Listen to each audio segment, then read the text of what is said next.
that for a slice of fried gold?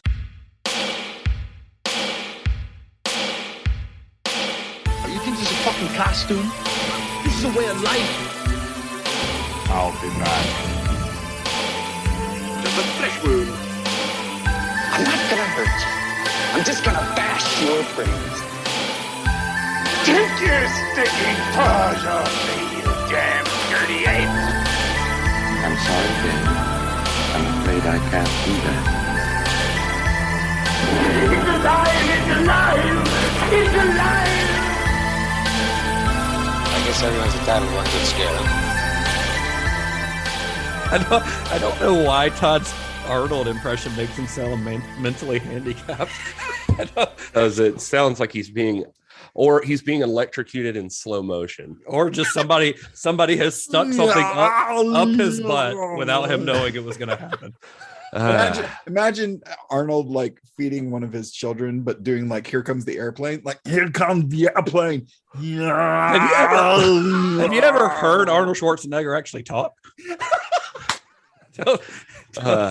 Well, we promised we were going to jump into these episodes. So, hello and welcome to Cinema Shock, the podcast that explores the stories behind your favorite cult and genre films. We're just three guys. If it's your first time listening, we're just three guys who have been lifelong friends, and we read way too much shit about movies. And we love talking about them, especially the people behind the movies, the stories behind them, the directors, the writers, all that stuff. So that's what we do here. And I'm one of your hosts that does that. I'm Gary Horne.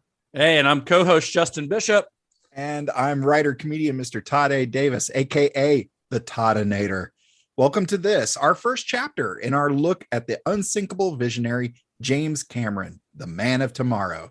Today, we'll discuss The Boss versus the Juice, why receptionists fear Lance Henriksen, and what movie made Jimmy Cameron puke. I don't think anyone's ever called you the Toddinator, Todd. I'll be honest. I'm trying to get it going, Justin. Well, we'll try. We'll just start to refer to you as the Toddinator from here on out. And to be fair, all people should just naturally fear Lance Henriksen. That's true. Very true. Yeah. I bet he's very nice, actually. I know he seems nice. I'm just saying you should Scary have a voice. Bears are useful, but you should have a healthy fear of them. I wouldn't ever say that I've met a nice bear. I mean, I haven't gotten close enough to one. I don't know. Winnie the Pooh. Say Winnie the Pooh until his horror movie comes out. Until that Blood Nutty comes out. Oh. Anyway, let's get into the story of James Cameron. So for the last few series on this show, we've covered filmmakers who I think could more easily be considered cult filmmakers. When we describe this show, we say that it's an exploration of the stories behind your favorite cult and genre films. And a lot of the ones that we've talked about have been in specifically the cult category. I think even though some of these filmmakers have had some big hits, they've primarily kind of existed on the fringes of Hollywood, with their hits feeling more like the exceptions than the rules in their career. These are cult filmmakers who their sensibilities sometimes on occasion just happen to click with what audiences want. You've got guys like David Cronenberg. We've got filmmakers like the Wachowskis, Paul Verhoeven. All of these folks had big hits, but none of them ever felt like they were kind of like selling out to get those hits. Sometimes that meant that they would make films like, let's say, Showgirls or Cloud Atlas or even Videodrome that just didn't connect with audiences. But one thing that all of these filmmakers that we've discussed have in common is that they never compromise their vision as artists. If that vision happens to translate into solid box office numbers, that's all the better.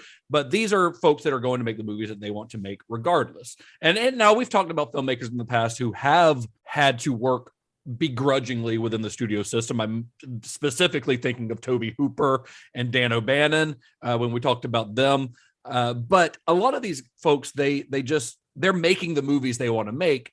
And sometimes for whatever reason, it just clicks with the zeitgeist. So for this series that we're starting on this episode, this new series that we're going to be going through for the next couple of months, we're going to be exploring the films of James Cameron, a filmmaker whose roots lie firmly within the B movie and genre film worlds, and a guy who absolutely does not compromise on what he wants to do, no matter if anyone tells him that his ideas are crazy, which, as we will get into, happens quite a lot. This is a guy who's always going to make the movie he wants to make, naysayers be damned. But the big difference between Cameron and some of these other filmmakers is that his vision almost always translates into box office success. He's still making the movies he wants to make, but people just want to go see them. Two of the movies that we're going to be talking about became the highest grossing movies of all time at the time of their release. Somehow James Cameron has tapped into the zeitgeist in a way that very few filmmakers can claim. And it's honestly, if we're being honest, and I always try to be, we try to be honest here. It's not fair, because there's a lot of things that make you think this guy is a snob, besides just the reputation of some that he gets from some people, besides it seeming like for whatever reason he's built like a whole mythology around himself, that he seems like he's some kind of weird Tony Stark playboy, is a motorcycle riding gearhead. He goes deep sea diving in spots nobody's ever seen. He's before. a man's man. Yeah, he's playing with guns in the desert. He's supremely intelligent, and then somehow, some way, he still is a really great storyteller and makes good movies. And it's just not fucking fair. He's a complex man. But what is it about James Cameron that allows him to do this? What is it about his films that cause audiences to just flock to them, sometimes over and over and over again, as we saw, especially with Titanic and when it came out in 1997, and then some members of the audience even going into a deep depression because they can't physically live within the fictional worlds that he's created. That is something we'll talk about at the end of this series, I'm sure. Wow. So to begin to answer these questions, though, we've got to go back to the beginning, to Cameron's first major film, his first, I would say, official film that he directed, 1984's The Terminator. In the 21st century, a weapon will be invented like no other. This weapon will be powerful, versatile, and indestructible. It can't be reasoned with. It can't be bargained with. It will feel no pity, no remorse, no pain, no fear. It will have only one purpose: to return to the present and prevent the future. This weapon will be called the Terminator. You're dead, honey. What day is it? The date? 12th May, Thursday. What year? I'm here to help you. I'm Reese. DN 38416, assigned to protect you. You've been targeted for termination. Why does it want me? Why me? Arnold Schwarzenegger is the Terminator. Your future is in its hands. Dum, dum, dum, dum, dum. It's a good song. It is. Sure. It's That music, man. It's so good. that intro music, and even the sweet song that plays, just the love making song is just nice. It's just it's a great score, but I'm sure we'll talk about it. If we do our job. We will. So we're actually going to go back a little bit further than 1984. Because this is the first episode in this series, as we like to do on these series. If it's the first time we've talked about a filmmaker, we really like to get into their background, which makes these first episodes a little bit longer than the typical episode sometimes. But we feel that if you're going to study the films of James Cameron, you need to know a little bit about who James Cameron is as a person. We leave no stone unturned. Yeah, well, and by we, I mean Justin. Yeah, I mean, there are some stones that I leave unturned, but mostly I try to peek under them. So our story here starts in Ontario in 1954, where James Francis Cameron was born. The son of an electrical engineer and an artist, Cameron was an incredibly intelligent and precocious child who had his father's mind for science, but his mother's passion and talent for the arts. So James was the oldest of 5 siblings. He and his closest brother, Mike, would often tinker and experiment. They'd build go-karts and tree houses. They're always like doing stuff. They would use erector sets to build these complex Rube Goldberg machines. Nice. It would should also be noted that Mike, we might talk about him in further episodes, because Mike Cameron would follow his father's footsteps and become an engineer, and he actually helped to create some of the filmmaking and diving technologies that James would later use on The Abyss and Titanic and his underwater documentaries. And at the same time as he was kind of exploring his technical side, Cameron was also exploring his artistic side. He loved to draw as a kid. He was always sketching. He'd always have his sketchbook on him. He would always win the local design and art contest in his little town there in Ontario. He was maybe a little bit of an overachiever, maybe a little too smart for his own good at times. He was a very omnivorous reader, I think is the best way to say it. That's not what my notes say, so I apologize for the pause. But as I was thinking about the kind of things that he was into, like he's especially into comic books. He's a big fan of Spider-Man, which I think is something that might come up later on in the series because he very nearly directed a Spider-Man movie. I was wondering, man, that would be really cool. Yeah, I wonder what Spider-Man he's a fan of. If it was like Ramita or. Well, he was growing up, and this would have been probably the 60s. So, so maybe Ditko or early Spider-Man. Yeah. And also, he was a big fan of science fiction writers, guys like Arthur C. Clarke, Robert Heinlein, Ray Bradbury, Kurt Vonnegut. These were all writers that he just devoured their works. He loved it. And Cameron was intelligent enough to be able to skip 2 grades in elementary school. When I say that he's a little too smart for his own good, that was a little bit part of it, because when he arrived in high school, he was bullied because one, he was smaller than everyone else. You've got 15 and 16-year-olds, and he's 12 years old in high school, so he's smaller than everyone else. And he was smarter than everyone else. Bullies don't like that. So he would get bullied because of that. But he won like every academic prize that the school gave out for his grade until later on he decided to stop trying quite as hard because he wanted to, I think, stop getting stuffed into lockers. So he was still very smart, but he's like, I'm going to stop trying to win all this stuff. So because I'm tired of getting a swirly. But that's where he would get his passion for deep sea diving. Is all the swirlies. Yeah, exactly. Yeah, that's important. It probably also helped that he grew up to be like 6'4" or whatever he is. He's a very tall man. So once he hit that growth spurt, I think he was probably fine. So the town that Cameron grew up in Canada, it was hundreds of miles from the nearest ocean. He had never actually visited the coast. He had never so much as stuck a toe in the ocean, but he did become obsessed with Jacques Cousteau's underwater documentaries, an obsession that would fuel him through his entire career. And he eventually convinced his parents to let him enroll in a scuba diving class at the YMCA in Buffalo, because he's near Niagara Falls, so he's not far over the American border. He's able to go to Buffalo. And it was there at the YMCA that he learned military style diving. So as he reached his teenage years, as most teenagers do, he didn't know what he wanted to do as a career. What teenagers do. I'm 40 years old. I don't fucking know what I'm going to do for the rest of my life. Hopefully podcast. I'm going to be 60 years old. Nobody's going to be listening because podcasts will only be old people by then. I don't know what the youth will be listening to. It's tough. I mean, I was thinking about this while I was reading about Cameron and just like, oh yeah, I had a couple of Jacques Cousteau books that were like photo books, just like all of this stuff. And I loved looking at those as a kid. I love underwater stuff. All the Reddits I follow or a lot of them are about weird underwater stuff. And I'm like, wow, I could have done something with that, I suppose, but instead I became a lazy piece of shit. Well, I think that's the thing about guys like Shane Black and Cameron, who how we talked about Shane Black, sitting around reading mystery novels all day long. So Cameron's obsessed with sci-fi classics and these ace paperback novels, Harlan Ellison, whatever, who gets a credit in Terminator. It's like they did something with it though. Yeah, Cameron's the kind of guy who, like, if he gets really into something, he's going to pursue it. And he got into the idea of deep sea diving, doesn't live anywhere near an ocean, and he still took the initiative to learn how to dive, like by going to the YMCA. I mean, that tells you a lot, I think, about his personality. So he's a teenager at this point. He's trying to figure out what the hell I'm going to do with my life. He's very interested in science. He's very into science. He's also very into art.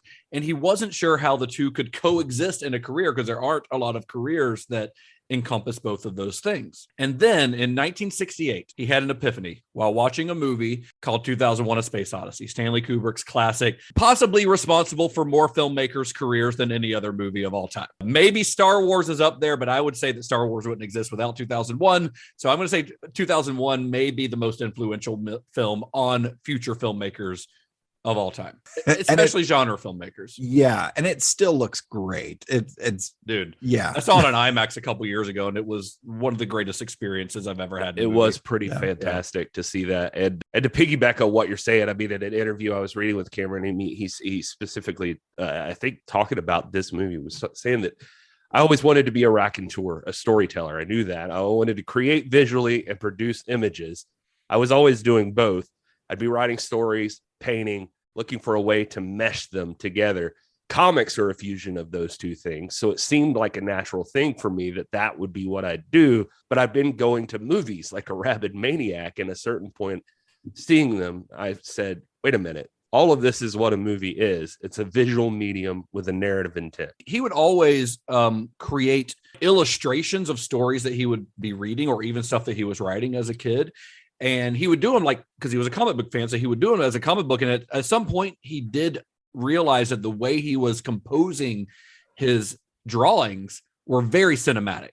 And if you can see some of these online. I've been watching the James Cameron Masterclass, and he shows some of them on there, where he shows some of these images that he was drawing, and they're framed almost more like a movie than like a traditional comic book. It's like that was just something that inherently was almost natural to him. Wild. He just didn't know it at the time. So he goes to see 2001: A Space Odyssey, and he is absolutely stunned by the film. He actually says that as soon as the film was over, he ran outside of the theater and just puked everywhere. Not because the movie wasn't good, it was because he had never been that immersed in a movie. In that final scene, or the final sequence, the Star Child sequence, kind of gave him vertigo.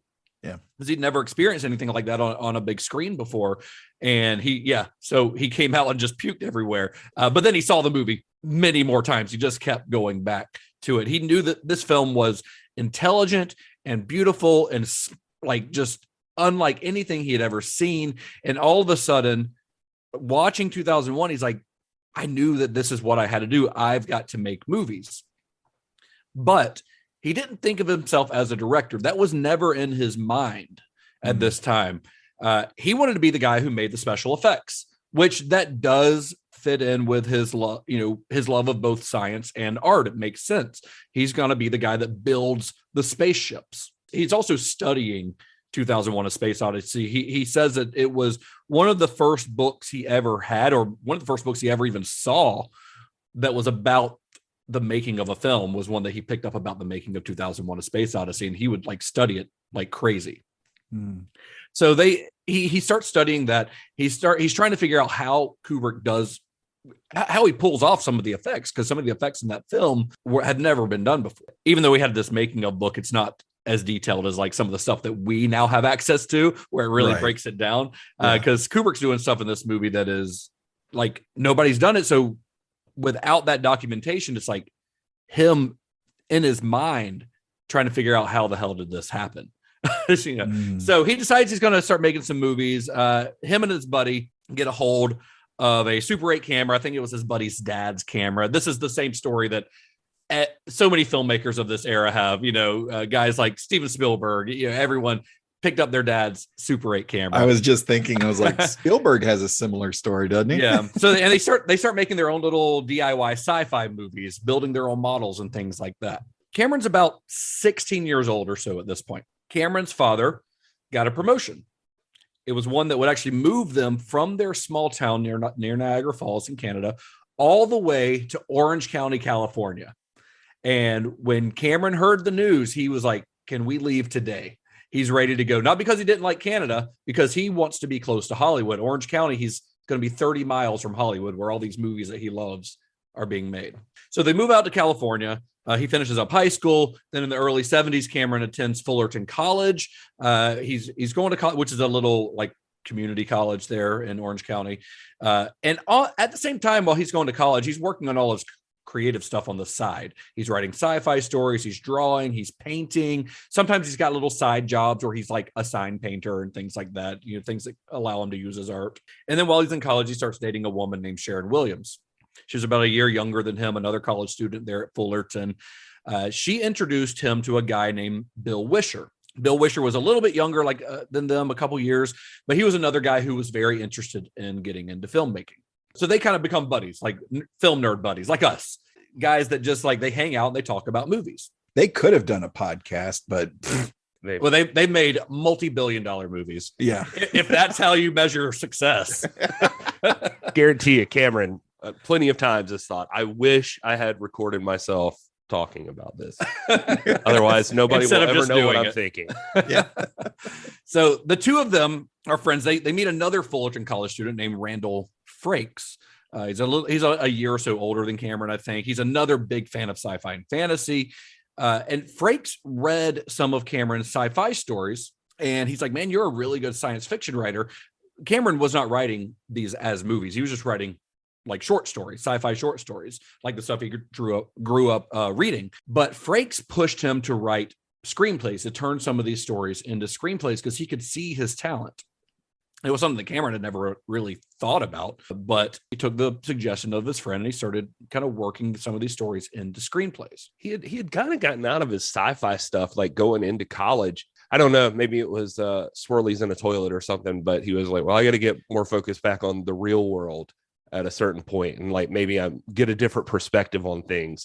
But then he said the more time he spent day to day, he realized that sci-fi writers actually have the best perspective on life, according to him. He said that everybody else is mired in these specifics of day to day, and sci-fi writers just have so much more visionary ideas. So at this time, Cameron, he's finishing up college. He's working a variety of blue collar jobs at the time. He is a typical broke college student. He's working as a janitor, a truck driver, a gas station attendant, where he's the guy pumping your gas. But at night, he's always writing, he's painting, and he's hanging out with Frakes and Wisher, and they're always talking about movies. After work, they'd go and meet at a diner, have some coffee, have some pie, and talk about movies all night long. Then on the weekends, he would go to the library at the University of Southern California. He wasn't a student there. Again, he's going to a little community college, but he'd go and hang out in the library, and he would photocopy graduate students' papers on filmmaking techniques, especially really esoteric filmmaking techniques that you couldn't learn in a book that you bought at the store about the making of 2001. He's trying to get more into the very technical stuff. What he's doing is he's teaching himself visual effects at one of the country's top film schools without ever attending a class and without ever meeting a professor. He's just teaching himself on the weekends. It's pretty amazing. Yeah, that's great. So around this time, Cameron and Sharon Williams, they get married. They would be married for a little while, but as we'll get into, most of his marriages don't last very long. But they do get married at this time. And it was around the time that they got married, late 70s, that another science fiction movie came out in theaters. And Cameron once again had kind of an epiphany. The year was 1977. So as you could probably guess, that movie is Star Wars. He sees Star Wars, and more importantly, he sees the success of Star Wars. Science fiction is very, very much in the pop culture at this point. Mm-hmm. So Cameron, Frakes, and Wisher, they decide we're going to make our own movie, our own sci-fi epic. So they start working on this. It's a little film called Xenogenesis. Gary, you got a chance to watch this, right? I did, and I'm gonna just to throw it in here. We talked about it a little before we started hitting record, but we're working on the YouTube. So all the episodes are going to be there, but also finding people seem to be lax with trailers and certain things. So Xenogenesis is one I think I'd like to get thrown up on our YouTube if we can. So maybe by the time you're listening to this, it'll be there. It's pretty fucking impressive, actually. It's especially, even apps today can help you make a lot of effects, but to think about it even in that way, but even if it was made today, it's still pretty damn impressive. It's pretty damn impressive. Yeah. This is it's only 12 minutes long or so. So the way that they went about doing this, they wrote the script together, the three of them. The money came from a friend of a friend's dad, who was an accountant for a bunch of Orange County dentists who were looking for somewhere to invest their money. Cameron, he brought some of his paintings to the group to kind of show him his visual talent, show him that, that he is an artist that can help create this kind of stuff. He pitched the idea of the film to this group of dentists, and he walked away with about $30,000 to create a scene from the film. The $30,000 was just to create basically a single sequence from the film that they could show to these investors to kind of show them what they can do. This still gets done now. People will make a proof of concept. They'll make a trailer, and then they'll take that to investors to show, hey, we've got chops to do a full film. This is what it's going to look like. Sam Raimi and Rob Tapert did pretty much the exact same thing for Evil Dead. In fact, I think they went to dentists. Yeah. The agreement was that they'd show this footage. If it looked good, maybe there'd be some more money to turn it into a full-length feature.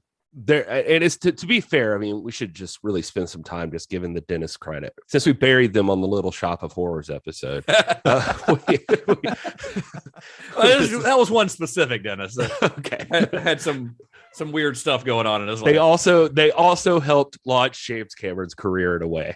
Yeah. Sure. It is a well-known fact that nobody balls harder than a dentist. Is it? Mm-hmm. Yeah. Oh, yeah. That's well known. It's the subtext of every hip hop song for the last 15 to 20 years. Honestly. I mean, but a major factor in hip hop artists are the grills that they sport. Oh, wow. Hey, so you can't come together without the dentist. So not a lot of love given to dentists. They deserve it. Well, so they're starting to work on this film, and they had not really decided like, hey, you're going to be the director, I'm going to be this guy, whatever. They were going to make this movie together, but James Cameron, being James Cameron, he kind of took charge, took over, and essentially became the film's unofficial director. And the film is, it is very impressive for what it is. It's not going to blow your socks off if you don't know the context, I don't think, of what it is. But for three guys who had never made a movie before and had never attended film school, they're making a movie, and not just any short film, but a high concept science fiction film. And every technique that they use, they basically learned from reading books. It's a 12-minute thing, but it's essentially a giant robot fight, which is cool enough on its own. It is essentially the HK from Terminator versus Ripley from Aliens, because it's a girl in like that's a great point. In the power loader. Yeah. I mean, the robots, the giant robots that are the bad guys in Xenogenesis look very, very much like the HKs from Terminator. Nice. That's true. And I never thought about the alien side of it, but that's 100% true. There's the girl in the she's in a power loader. Yeah. Yeah. And instead of fighting the alien queen, she's fighting a Terminator hunter killer is what she's doing. Yeah. Wow. So these dentists, they never signed on for a full-length version of the film. I'm not really sure why. Maybe they just, I don't know. Maybe they got cold feet. Because the footage, as we mentioned, is pretty good. But the footage, at least it was there. They had that in their possession. So that gave James Cameron a pretty great demo reel, something he could show to people to prove that he knew how to build models, how to create special effects, how to shoot in 35 millimeter with a special effects camera. Basically, this is his resume now, because he didn't have anything else. He hadn't made anything else. So he takes this footage to Roger Corman's New World Pictures, who happened to be doing their own riff on Star Wars, a film called Battle Beyond the Stars. And yeah, that does mean that once again, we've arrived at Roger Corman, as often happens on these episodes. Yes. The 6 degrees of Roger Corman. I was going to say, it was like Kevin Bacon gets all that love, but really Roger Corman's like, he really is, he's man. in everything. You can go less than 6 degrees on most filmmakers and find your way to Roger Corman. Even on films that he wasn't technically involved with, he is somewhere in the story. Like it's wild for the last 60 years. Yeah, very, very prolific. Absolutely. So Corman made a career out of making genre films, B movies. But what happened is after Jaws and Star Wars, he saw Hollywood coming for his bread and butter. They were all of a sudden, Hollywood is making the kinds of movies that he had always made, but they're doing it with a bigger budget. Corman knew that he had to throw everything at this movie that he was making. Battle Beyond the Stars. He knew that this was a big deal. Like, if I'm going to compete with the big boys, I gotta spend more than the like $15,000 that I spent on Little Shop of Horrors or whatever it was. Right. So Battle Beyond the Stars at $2 million would be Corman's most expensive production to date ever, which is still really low, even in the late 70s, early 80s. $2 million for a science fiction film is incredibly low. One of the ways that he had to cut corners to save a little bit of money was that instead of hiring an outside special effects team, he simply created his own effects department. He had a TV effects supervisor named Chuck Comiskey running the whole thing. And it was Comiskey for whom Cameron actually screened that Xenogenesis footage. He got the job on the spot, basically. He showed it to this guy, hey, this is what I can do. Boom, you're hired. We need somebody who can do that. So they had a little model shop in a warehouse. That's where Cameron would be working, because he is specifically working on special effects here. And it was at that model shop that he first met a young woman named Gail Ann Hurd. So Hurd was, at the time, she was Corman's assistant. Now, in Corman speak, assistant, that doesn't mean she was his secretary. As many jobs go on the set of a Corman film, you're doing a lot more than your title might indicate. Oh yeah. So she's doing She's making offers to agents. She's scouting locations. She's prepping marketing materials. And one part of her job was she would keep Corman up to date on his technical staff, which is what brought her to the New World Model Shop. She was there, kind of as Corman's liaison to see how things were going. She meets Cameron. He kind of, greets her at the door, and he gives her the grand tour of the model shop as if he's in charge of the place, despite the fact that he'd only been working there for a couple of days. This was a serendipitous meeting, the details of which we'll get into later on in our story, but Gale Anne Hurd is a big part of James Cameron's story, as we'll discuss. So when Cameron got hired onto this movie, most of the spaceships for Battle Beyond the Stars had already been designed, except for one, which was the hero ship, because as you mentioned before, it does have a woman's voice, almost like the way that Star Trek, the computer has a woman's voice. Oh yeah, but she's a little less robot-y. I don't know. It just no, like she's even sassy, so she's got like her own attitude and everything. So anyway, they needed the spaceship. So Corman, he held basically an art contest, design contest between all of his staff. Remember, James Cameron always wins these contests when he's growing up, so he easily won.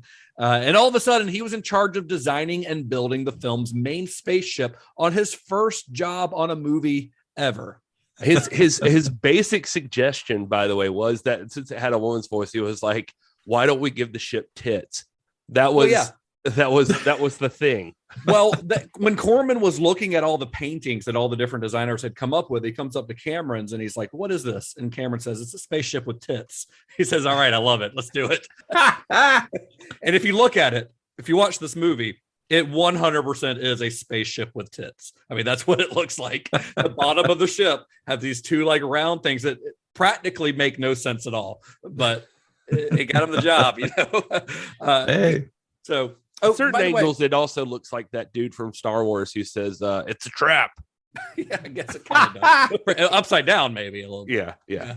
So Cameron, as we've already said, was a natural leader, and Does that know what tits look like? I think you're thinking of the devil from Little Nicky is what you're thinking of. Not the devil, but the demon guy with the tits on his head. So where was I? So as we've said, Cameron's kind of a natural leader. So when he gets this job, he's given that the opportunity to be in charge of something. That kind of emboldens him because Cameron, we're going to say a lot about him as a person throughout this series, some good, some bad, but he is confident, I think we can say. So the next time he sees Corman, remember, he's still the new guy. He explains to Corman that there's a fatal flaw that he had discovered in the production. He's looking over everything, how they're going to be doing this scene and this scene. And he's like, there's no way to really put the actors inside of their model environment because they're building models for, the alien planets and things like that. There's no way to have your actors within that miniature environment in a realistic way. But Cameron had a solution. And this solution is one that goes back to all of his time studying Kubrick's 2001. It's a technique called front projection. So remember, he had spent his youth kind of obsessively reading up on the making of that film. And he had spent the last decade, it's been about a decade since he saw that movie, trying to figure out how Kubrick pulled off the trick of putting his actors into the film's environments. Because the way it looked was not like they don't look like they're on like a set, like a Star Wars set that very clearly looks like a set, or a Star Trek set is really what I should say. Like the OG Star Trek, they're charming, but you can tell that they're on a set that's made to look like a planet. Kubrick's doing something else. So if you're not familiar with the technique of front projection, you guys probably know what rear projection is. Rear projection, I mean, it's still it gets used on the Terminator, but rear projection is basically you've got your actors in front of a screen. There's been footage shot that is projected from the back of the screen. Pretty easy, right? They're standing in front of a projection. Front projection is a little bit differently. Front projection, they're still standing in front of a screen, but the footage is actually projected onto the actors and the screen. So it's coming from the front, from where the cameras are, right? Or actually from a projector near the cameras.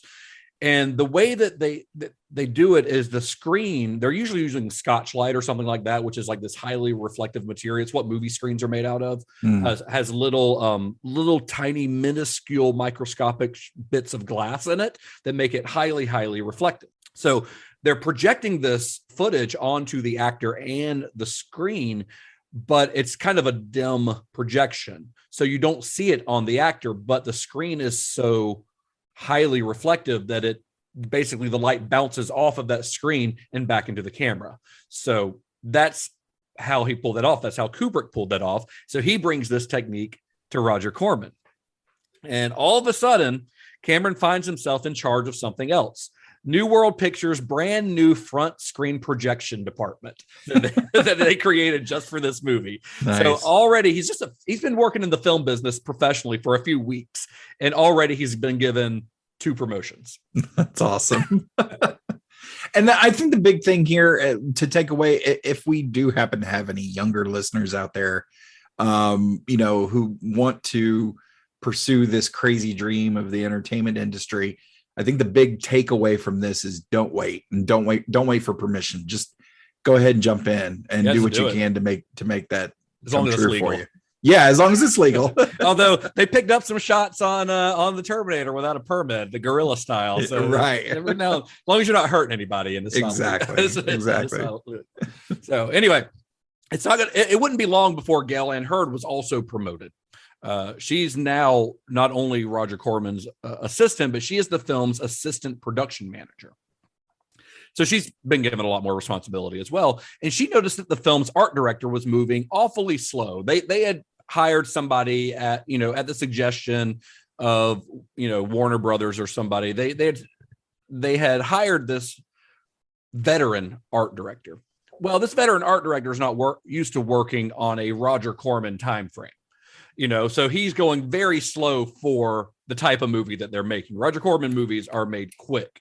They got to get these out and cash in before people stop caring about a Star Wars ripoff, right? Right. So Gale Ann Hurd notices they're going kind of slow. Things aren't getting done. Sets aren't getting built as quickly as they need to be.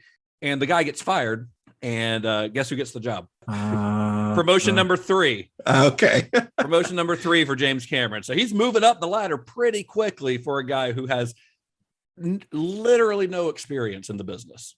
He's just got the right mentality for it. I was reading an interview with him about this time period, and he talked about just, a quote, he said, I worked on Battle Beyond the Stars on everything from special effects to production design to a little bit of second unit to post-production as a matte artist. I had 5 credits on that movie. The advantage of working at this level in film is that you're not risking your whole career. You can roll the dice. You can put the pedal to the floor. You develop a gonzo mentality. Once you're within a more formal structure, you've got to back off from that and learn to delegate responsibility, but not here. As you mentioned, after Battle Beyond the Stars, Cameron's bouncing around a bunch of other projects, working on special effects and designs, including, I think you mentioned it, but John Carpenter's Escape from New York. He did a lot of the special effects on that. That was a perfect project for his sensibilities, I think. His next project with Corman was 1981's Galaxy of Terror. So this was Corman's answer to Ridley Scott's Alien, in much the same way that Battle Beyond the Stars was made to cash in on the success of Star Wars. As the production designer on Galaxy of Terror, one of Cameron's employees was a young Texan named Bill Paxton. Bill Paxton at the time was an aspiring actor. He was looking for a night job he could work because he wanted to keep his days open for auditions. He meets Cameron. Cameron immediately gives him a job because he's got a set that needs to be built. So Bill Paxton's first job on a film set is painting sets for James Cameron. But awesome. the two hit it off. Like they really hit it off. They became fast friends, lifelong friends. And of course, as we know, Paxton's going to pop up in almost everything that Cameron does after this. Yeah. Real quick, Gary, you had a chance to watch a couple of these movies, right? You watched Battle Beyond the Stars? I watched all of them. Yeah. I was Battle Beyond the Stars is pretty fun. I mean, it's goofy, but it looks surprisingly good for a cheap little $2 million Star Wars ripoff by Roger Corman. Yeah, I was going to mention that eventually that we're skipping through these movies, and you got to kind of do that because there's so much to talk about. But these movies are actually kind of cool to watch. If you go back, I'd never even heard of Battle Beyond the Stars or Galaxy of Terror, honestly, before this. And Battle Beyond the Stars looks pretty freaking good. Yeah. I mean, it's all right. It's cheesy, but it's a good looking movie and a fun, for somebody, especially our age, it's just like a fun little sci-fi movie. And Galaxy of Terrors actually got some wicked shit in it. And it's a lot of fun to watch. I mean, it falls apart towards the end. I mean, I don't think it's like some like great fantastic movie or anything necessarily, but it's you'd be surprised how good some of this stuff looks. Yeah, I mean, Battle Beyond the Stars, like, it is very much like a cheap B movie, but a good B movie. Like, it's silly, it's goofy, it's corny, but it's got a lot of fun ideas. It was written by John Sayles, who, John Sayles would end up being an indie darling, as a writer director later on, but he started out making B movies. He wrote Alligator, which is one of his great early films. Jimmy T. Murakami was the credited director on Battle Beyond the Stars, although Roger Corman did some stuff on it too. But Murakami was one of actually the animation directors on Heavy Metal. Okay. He did the wraparound piece where the car lands, he directed that part. Cool. But you've got John Saxon in there. John Saxon, anytime John Saxon shows up in one of these movies, it's always a good time. He's a lot of fun. He's basically the Darth Vader character essentially, but Sybil Danning, just like B movie royalty in this movie. And the guy who played John Boy Walton in the Waltons is your Luke Skywalker type character. But it's a fun movie. I mean, it's I think I watched it on Tubi or Amazon Prime or something. It's very easy to find. So if you want to really get into early James Cameron stuff, check it out. But pay special attention to the special effects, because they do look really good for a sci-fi movie of that budget. So Galaxy of Terror, moving back onto that, James Cameron, as he does, he pushes himself into positions of power, not like aggressively, just like, I know I can do this job better than other people. He's, like I said, very confident. So on Galaxy of Terror, he convinced Corman that he should be the film's second unit director. Corman agreed on the spot, which officially began James Cameron's career as a film director. That was the first thing I think he did a couple of second unit shots on Battle Beyond the Stars, but he wasn't credited. He's credited as a second unit director on Galaxy of Terror. Yeah, and kind of that quote I gave earlier, like he kind of had, like he says, like he had enough of the way things were being lit. In this one, he was kind of getting frustrated with that. He felt like the crew wasn't getting enough footage.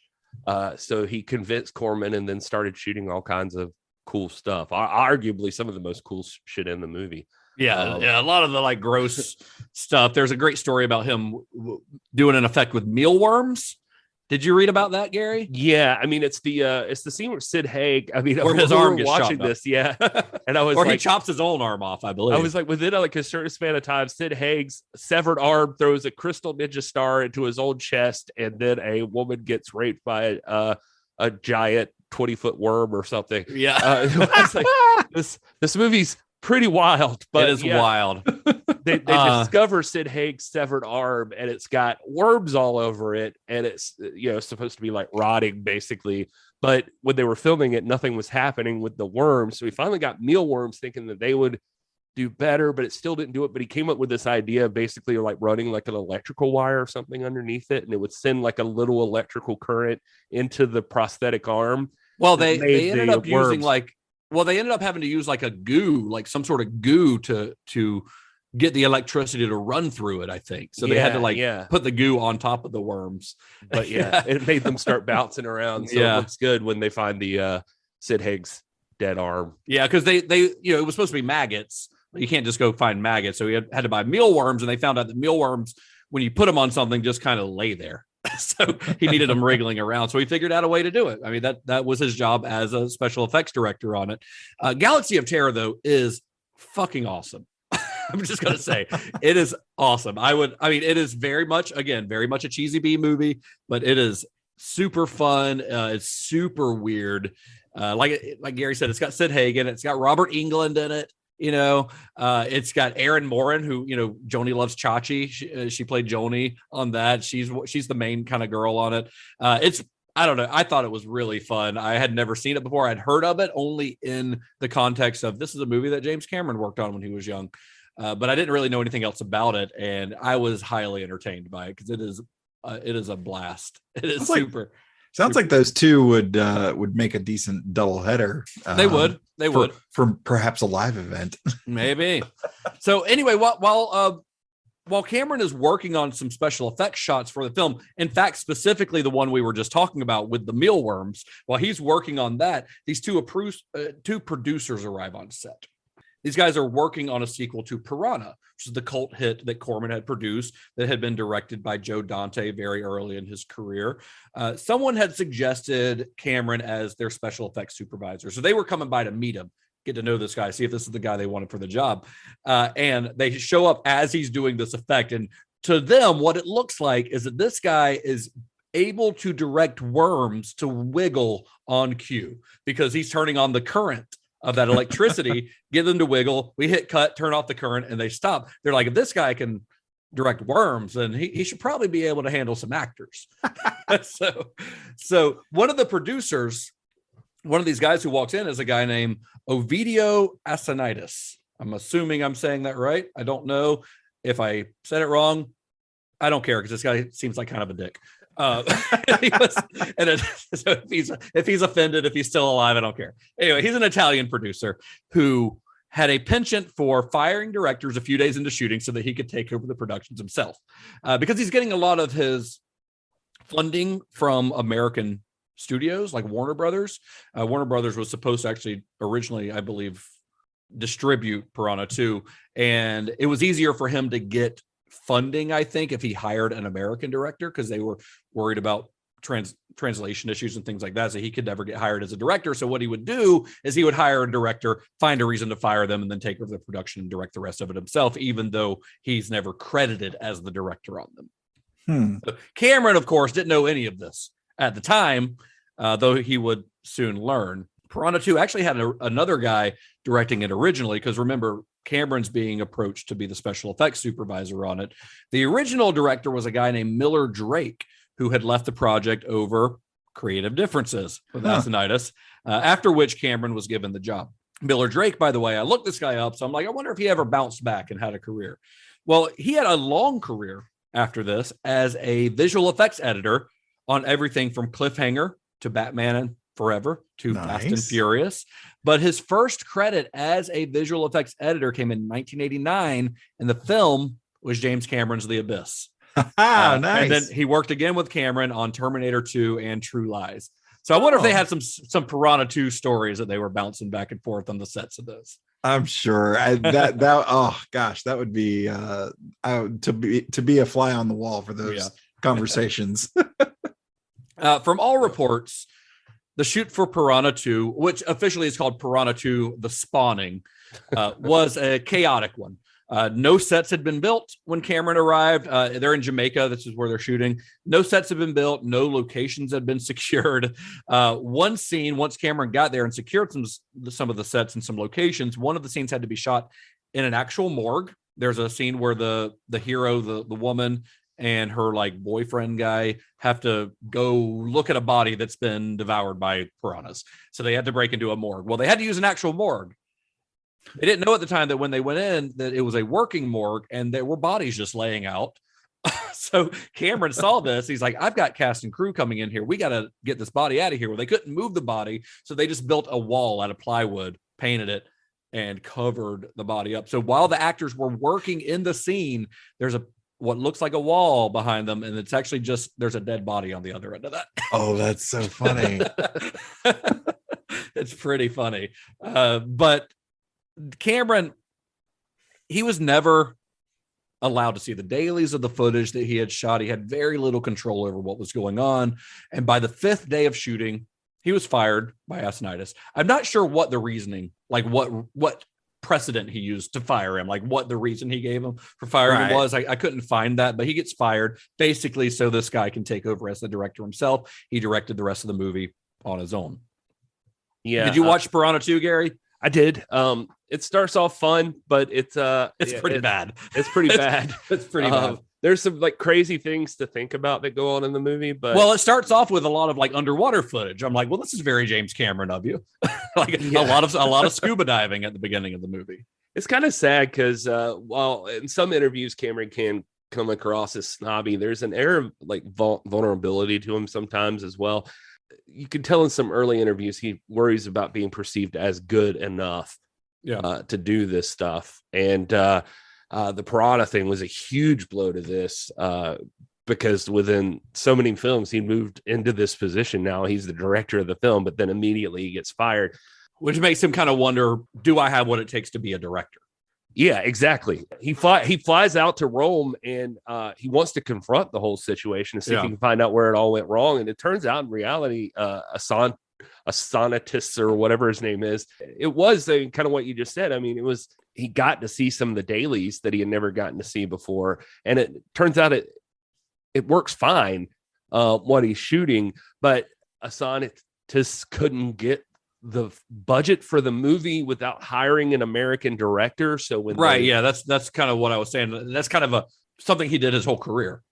Yeah. So, but he just really, it was just that he did just want to direct the movie himself. So he was looking for somebody that a patsy that he could just fire and have an excuse and then take over. Yeah. I think his excuse on this was that, the footage isn't working. We can't cut it together to make it look good, which Cameron later found out was bullshit.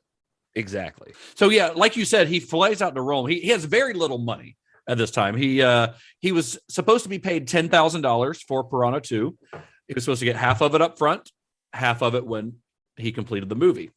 Well, I'm sure when the producer hired him, he knew he was going to fire him and would only have to pay him $5,000 because that's all that he got paid. So he used what little money he had left to fly out to Rome, where Astonitis or Asonitis or whatever his name is, he's in post-production on the film.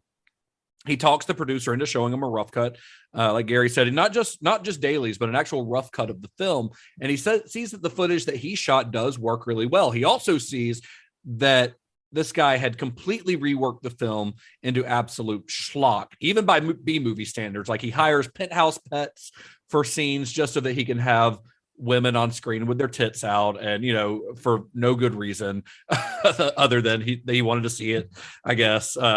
So the movie is it's bad. It's a bad movie. There's no defending really Piranha 2, and you can't even defend it as like an early example of James Cameron learning his craft. You could do that with Galaxy of Terror. I think you could even maybe do it with Battle Beyond the Stars, even though he didn't direct those. But on this, other than like what I think is a very coincidental inclusion of some underwater footage and scuba diving and things like that, this is not a James Cameron movie. It does not have any of his fingerprints on it at all. It is his it does have his name on it, but that was a legality thing because he didn't have the money to take them to court to get his name off of it, basically. Is where it fell. Yeah, the OG was a Jaws ripoff, the OG Piranha movie, but this one takes it to another level. It's literally just copying scenes. And the original one was Joe Dante getting to make a Joe Dante movie, and the first Piranha is a fucking blast. It's a great of all the Jaws ripoffs, it's probably the best. I mean, it is the best.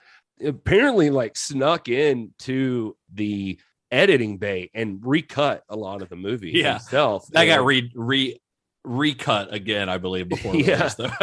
He said obviously it wasn't changing much. He was saying like literally, I think he says, because it wasn't like I saw Citizen Kane in this thing, but it let me see that what I was shooting was okay, and my faith was kind of restored. But that if the only movie that has my name on it is a piece of trash, then getting my next job is going to be really difficult. Right. And so, hey, what can you learn from this? The guy's clearly always thinking about the future.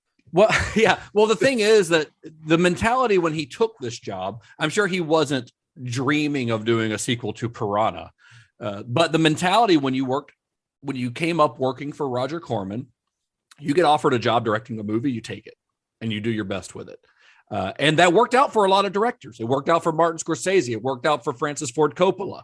These guys all started working in their careers early on in their careers with Roger Corman, and they made some schlock. I mean, Francis Ford Coppola made Dementia 13. Then a few years later, he made The Godfather. They took the job. That was the mentality when you worked in the Roger Corman School of Film. So that's why he took the job immediately, not because, he just saw this as another step in his career that had been moving along at a pretty good pace. And unfortunately, the guy he was working for screwed him over. So when he's in Rome at this point, he flew over to Rome to mess around, to try to see what was going on with Piranha. He wanted to confront the situation, as we said.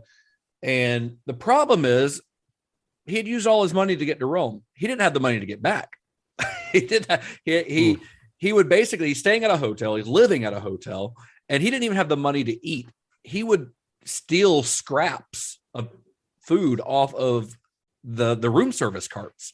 And that's how he was feeding himself. Like he was just, I mean, and James Cameron's already a pretty thin guy. So he's just like, getting thinner, not doing well. After a few days, his body just breaks down and he gets a fever, gets very sick.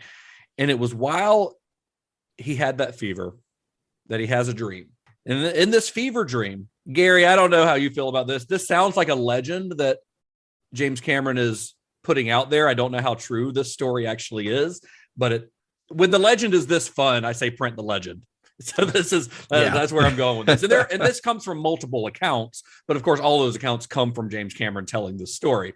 He's having a fever dream, and in this dream, he sees a chrome torso emerging from an explosion and dragging itself across the floor with kitchen knives in its hands. So he's got these knives that's pulling itself because it doesn't have legs. Its legs have been exploded or whatever. So he gets this really vivid image in his mind. And when he wakes up, he starts sketching this chrome figure onto hotel stationery. And as he's drawing this, ideas for a story about this image start flooding his mind. And this, of course, is the beginning of what would eventually become the Terminator. So when we talk about Piranha 2, and the reason we go through all these films, Galaxy of Terror, Battle Beyond the Stars, his experiences working for Roger Corman, his experiences getting screwed over on Piranha 2, this all leads to the Terminator.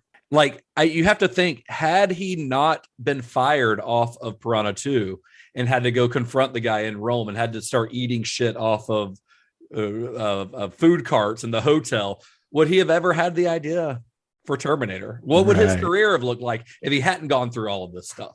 It's true. It's interesting to think about. Like sometimes the shitty things happen that will honestly lead to better things. The story, the legend about seeing the thing, I mean, it sounds like a fun thing.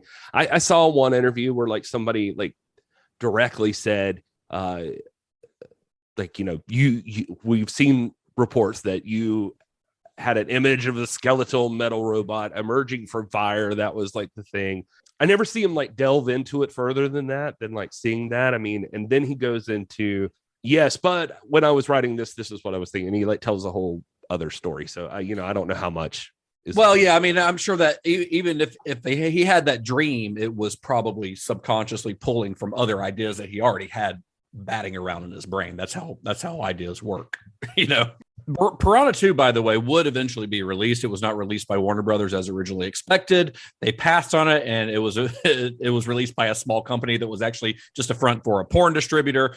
And although, as I mentioned, for legal reasons, Cameron's name is still on the film, but he does not consider it part of his filmography. He considers The Terminator to be his first film, and I honestly agree with that because it sounds like he barely directed anything on Piranha 2. Now, if there is one positive thing that Cameron took from the Piranha 2 shoot, it was that's where he met Lance Henriksen. Lance Henriksen is one of the stars of Piranha 2. He's the Chief Brody character of the film. And the two would become close friends on set. And Henriksen would appear in several of Cameron's films afterwards. We'll talk about him a lot over the next few weeks, I'm sure. In fact, this is kind of a trend with Cameron. We discussed this about a lot of our directors, most recently David Cronenberg, how he takes his collaborators onto other projects with him. But Cameron started doing that with people that he worked with on films he didn't even direct. Battle Beyond the Stars, Galaxy of Terror. If you go and you look at a lot of the crew members on these, especially folks in the technical and the special effects departments, you'll see a lot of them end up working in similar roles on Cameron's own films. All very far into his career. You can see people from like Battle Beyond the Stars and Galaxy of Terror working on Avatar, decades later. I mean, the score for Battle Beyond the Stars was composed by James Horner. Very early in his career, James Horner, of course, would go on to work with Cameron years later on Titanic, for which he won an Oscar, and on Avatar. Nice. And he met him through a film that he didn't even direct. How about that? He is loyal. He is. To be fair, I appreciate that he saw something in Lance Henriksen, and I love Lance Henriksen. And I feel like on this show so far, it sounds like I've only talked shit about Lance Henriksen. Lance Henriksen is great. But I play with Lance Henriksen, but he's Chief Brody. If Chief Brody refused to tuck in his shirt, smoked 2 packs a day, and had like left his wife because he was on like 2-week bender. Yeah. A much more interesting Chief Brody is what you mean. Yeah. He's Chief Brody in that he is a police officer in this area. Yes. Hunting killer fish. Hunting killer fish. Right. He's pretty great at it. He's one of the few bright points. He's still 100% Lance Henriksen, so he makes the thing watchable. I think he had it in his contract that, hey, I will not comb my hair. What little hair I have left does not get combed or get a haircut. He's like, no, I'm hanging out on the beach for this whole shoot. I'm on vacation. This is what we're doing. So with a little bit of help from his father, who gave him a loan, Cameron makes his way back to California. He's energized by this new story idea. He goes, actually, his friend Randall Frakes. Remember the guy that they made Xenogenesis together? He's sleeping on Frakes' house, on his floor in his house. On his house. Snoopy. On the roof. Yep. He's sleeping on the floor of his house. And it was there that he starts working on the treatment for the Terminator. And remember, Cameron's not like a screenwriter, really. He didn't really even know how to format a screenplay. So when it was time to turn the treatment into a script, he contacted his friend Bill Wisher, the other guy that made Xenogenesis with him. He wanted help turning this into a screenplay, but he also wanted somebody that he could kind of bounce ideas off of. Bill Wisher doesn't have any writing credit on the Terminator, but he did actually help construct several scenes in the early parts of the film, like some of Sarah Connor's early stuff and the police station scene, which is a major set piece in the film. Bill Wisher actually helped to construct that as well. I'm not sure why he didn't get any writing credit on it, though, unless the ideas were so reworked or it was some agreement he had with Cameron. I'm not really sure. This really allowed Cameron to get back into a science fiction thing. This was his first experiment with, like, I have an idea for something where I can talk about something I'm passionate about, but do it in the science fiction setting of like what we talked about earlier, where he's like, these guys have a better idea of what life's really about than the day-to-day people. Well, I think that's something we talked about a lot back in our Starship Troopers episode, and even in our RoboCop episode when we were covering Paul Verhoeven, is that sci-fi is a really good way to hide ideas behind like sci-fi, a visage of sci-fi, and Starship Troopers especially. Of course, we know, we mentioned earlier, one of the sci-fi writers that Cameron grew up reading was Robert Heinlein, who wrote Starship Troopers. I always feel like you can get away with this in science fiction, and then maybe next is horror. And Terminator is definitely a mixture of both of those things. For sure. So at this time in his career, Cameron had an agent, thanks to getting hired on Piranha that helped him get an agent. When he showed his agent the idea for Terminator, the agent hated it. He thought it was trash. He told him to get rid of it. He said it was a lousy idea. You should forget it and focus on something else. So what does James Cameron do? He fires his agent, which is an extraordinarily dangerous move for a guy with no money and no job prospects. Yeah. But this is also the first of many, many times that James Cameron would be doubted by the Hollywood establishment, and the first of many times that Cameron forged ahead either out of recklessness or extreme confidence in his own abilities, and one of the first of many times that it paid off for him. Yeah, this is going to be his... This is MO for the rest of his career. Pays to be ballsy, like most of us will never, I don't know. You get so caught up in like, I can't lose this job. And Cameron's like, nah, fuck this job, man. Like, I'll say what I want to say and we'll see what happens. And I guess he's got enough talent to back it up. So Cameron was able to find someone else who had passion for this project, and that was Gallianne Hurd, Roger Corman's former assistant, who had worked with Cameron on Battle Beyond the Stars and was responsible for Cameron getting his first promotion on that project. So the two decided, she read the script, she liked it, she saw its potential. So they want to shop this around, try to get funding for it. And the two decided to present themselves as a directing and producing team to potential investors. Cameron actually sold the rights to the Terminator for $1 to Hurd. $1 in return for a blood oath that she would produce the film only if he directed, or would not get made. Basically, if the investors aren't down with him directing the project, then they're going to pass on it. They're not going to make it. They're only that was their agreement. To her credit, Heard stood by Cameron's side. The first thing that a lot of these potential investors did was to try to edge Cameron out and hire someone else as a director. But Heard was determined to keep her promise. And she did. She did not bow to any of these investors who wanted to get rid of Cameron. She was not going to make this movie if Cameron wasn't the director. It should be noted, though, that because of this deal, remember, he legally sold the rights to Gale Anne Hurd. So he no longer owned any rights to the Terminator or its characters or anything else involved.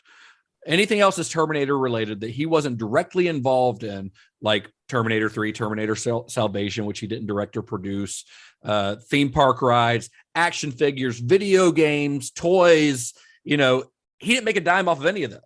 Because this is where George Lucas one-upped him, I guess. Yes, that's very true. That's very true.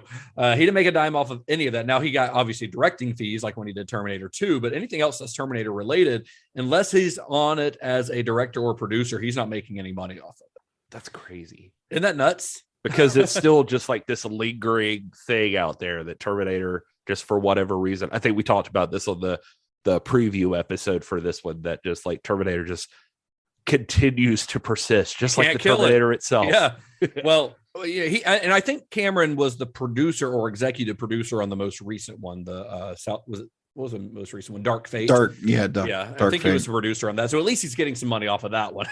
Not that he's doing fine financially. Yeah. Cameron's okay. He's all set. We're not worried about him. Also, if you watch the Terminator during those opening credits, which are incredible opening credits, by the way. I rewatched the movie this morning and I rewound the credits because I wanted to watch them again because they're so cool. Yeah. But you'll notice that the screenplay is credited to James Cameron with Gale Anne Hurd. Mm. But according to Cameron, she never actually wrote anything on the script. She would give suggestions. That's part of the producer's job, is to give suggestions on the script and the storytelling, but she never did any actual writing, and they only included her as a co-screenwriter as kind of part of their team-based sales pitch because she had a little bit more experience than him, and they thought that might help them with potential investors.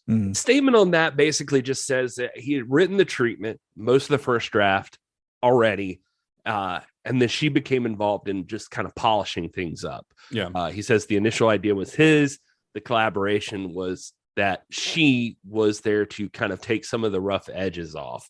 Yeah. He definitely says the strength for both of them is that they were pulling their resources together and forming what he calls an impenetrable barrier to anybody who wanted to take it away from us or change the concept. He says, quote, "It's always a fight to preserve your vision against the vision of others. If you have 5 people working as producers, you get 5 completely different concepts of what the story is really about. And often they're completely irreconcilable. You have to fall back on your own instinct. Sometimes the toughest thing to do is to trust yourself. You might not find that possible in a collaboration if it wasn't a relationship with someone you'd worked with before and you knew. We've been very fortunate with the support of Hemdale and Orion, which financed and distributed the film, since we didn't have much of a track record. We had directed and produced before, but not on the scale of Terminator. But both companies had high hopes for us and the picture. And there were some times in the early stages where we did think that they would try to scoop it out from beneath us. But I guess because it was both of them, he basically says nobody ever tried anything. It was just like they got exactly what they wanted. Yeah, and based on the strength of their pitch, they were able to secure distribution through Orion Pictures. Orion did not finance it. They basically Orion was going to get it into theaters. It probably helped that Orion, if you look into the history of Orion Pictures, its origins lie with folks who had worked under Roger Corman in the past, so they had some connections there. Orion, though, they said that they're like, yeah, we'll distribute the film if Cameron and Hurd can get financing somewhere else. That financing would come in the form of a guy named John Daly and Hemdale Pictures, who you mentioned.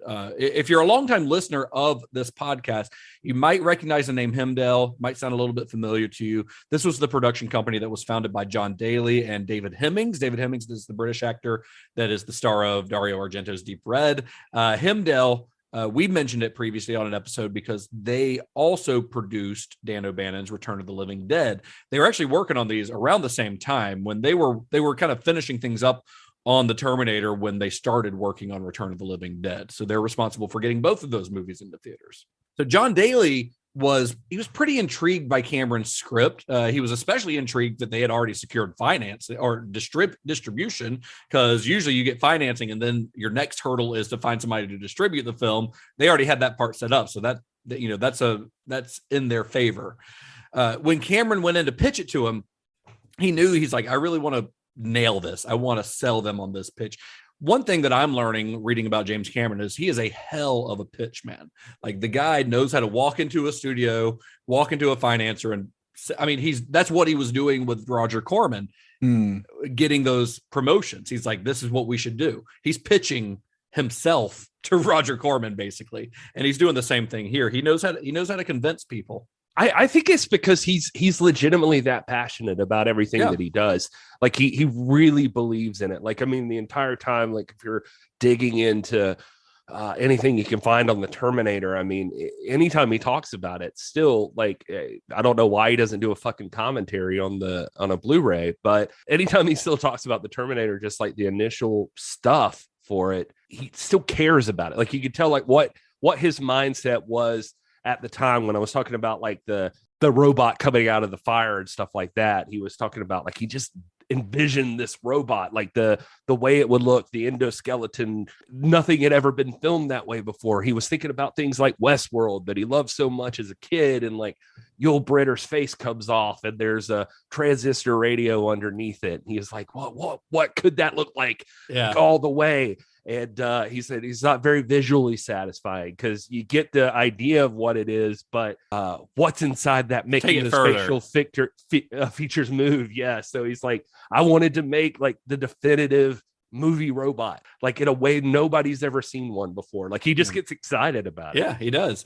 So when he's going to pitch this to Hemdale, to John Daly specifically, like I said, he wanted this pitch to be it. He didn't want to have to come back. He wants this pitch to seal the deal. So here's his idea. He has his buddy Lance Henriksen. Remember, they've become friends. And Lance Henriksen obviously is an actor. He has Lance Henriksen show up to the meeting early at Hemdale's offices. He's dressed as the Terminator.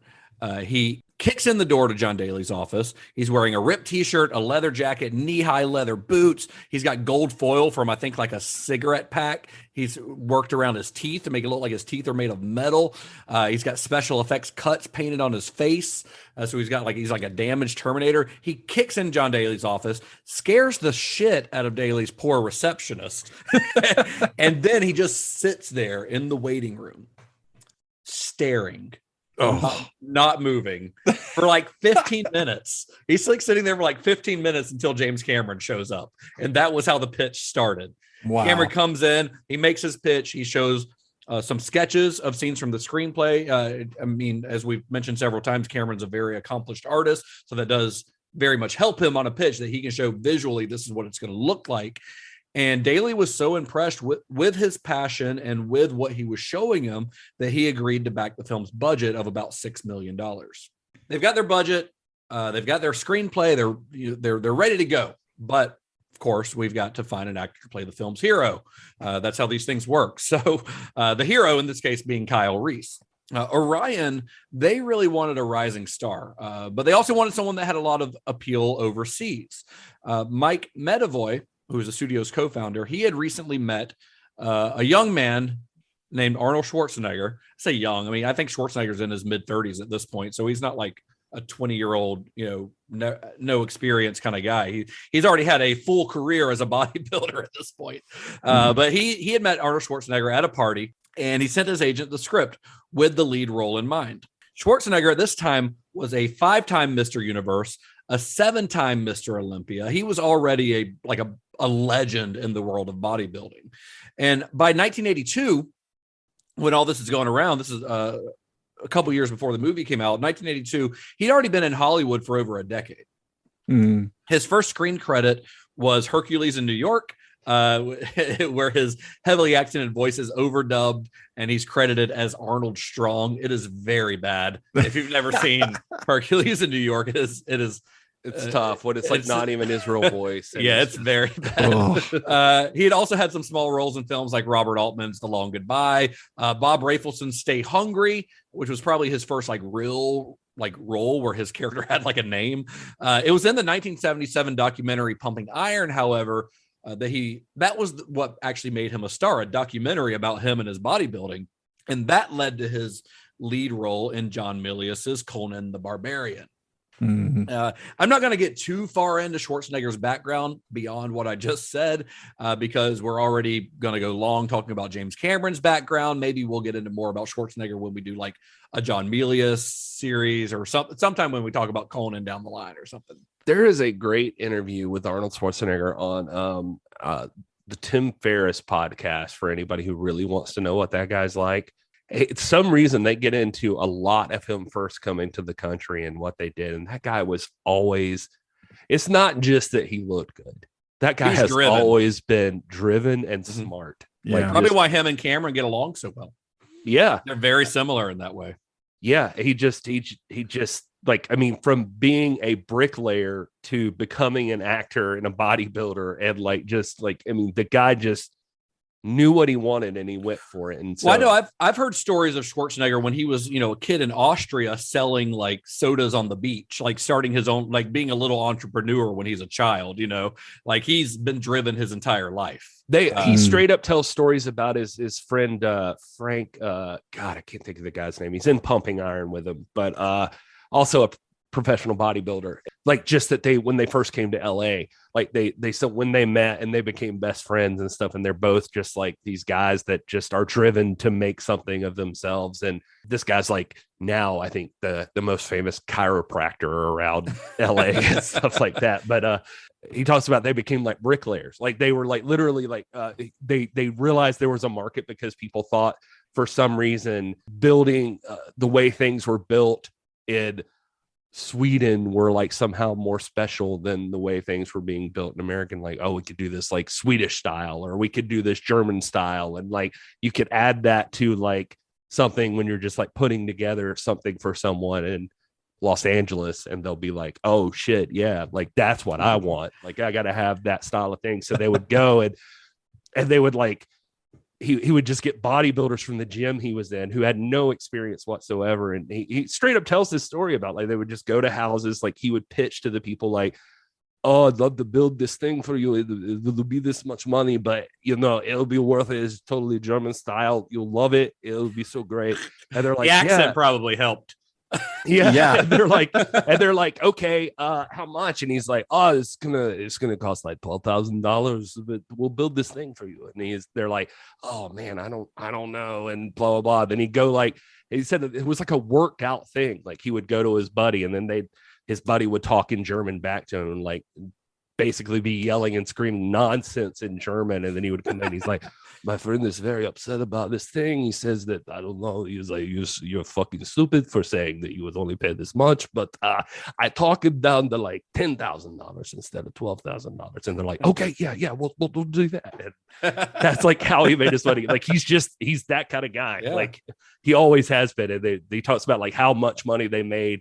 Like, even if he had not become an actor, like how much money they were raking in just from his hustle with building shit. I think he also like he's very driven, but also like knows himself as a commodity, if that makes sense. Like he knows his strengths. He knows he's very charismatic. That's why he was the guy talking to people, right. But he's just got a really good mind for it. And he always has his entire career. So when they get sent the script for the Terminator, Arnold's agents think, they're like, oh, we want you to look at this for the lead role. And they're of course thinking lead role is Kyle Reese. Cameron, however, was kind of skeptical about him playing Kyle Reese because Arnold is enormous.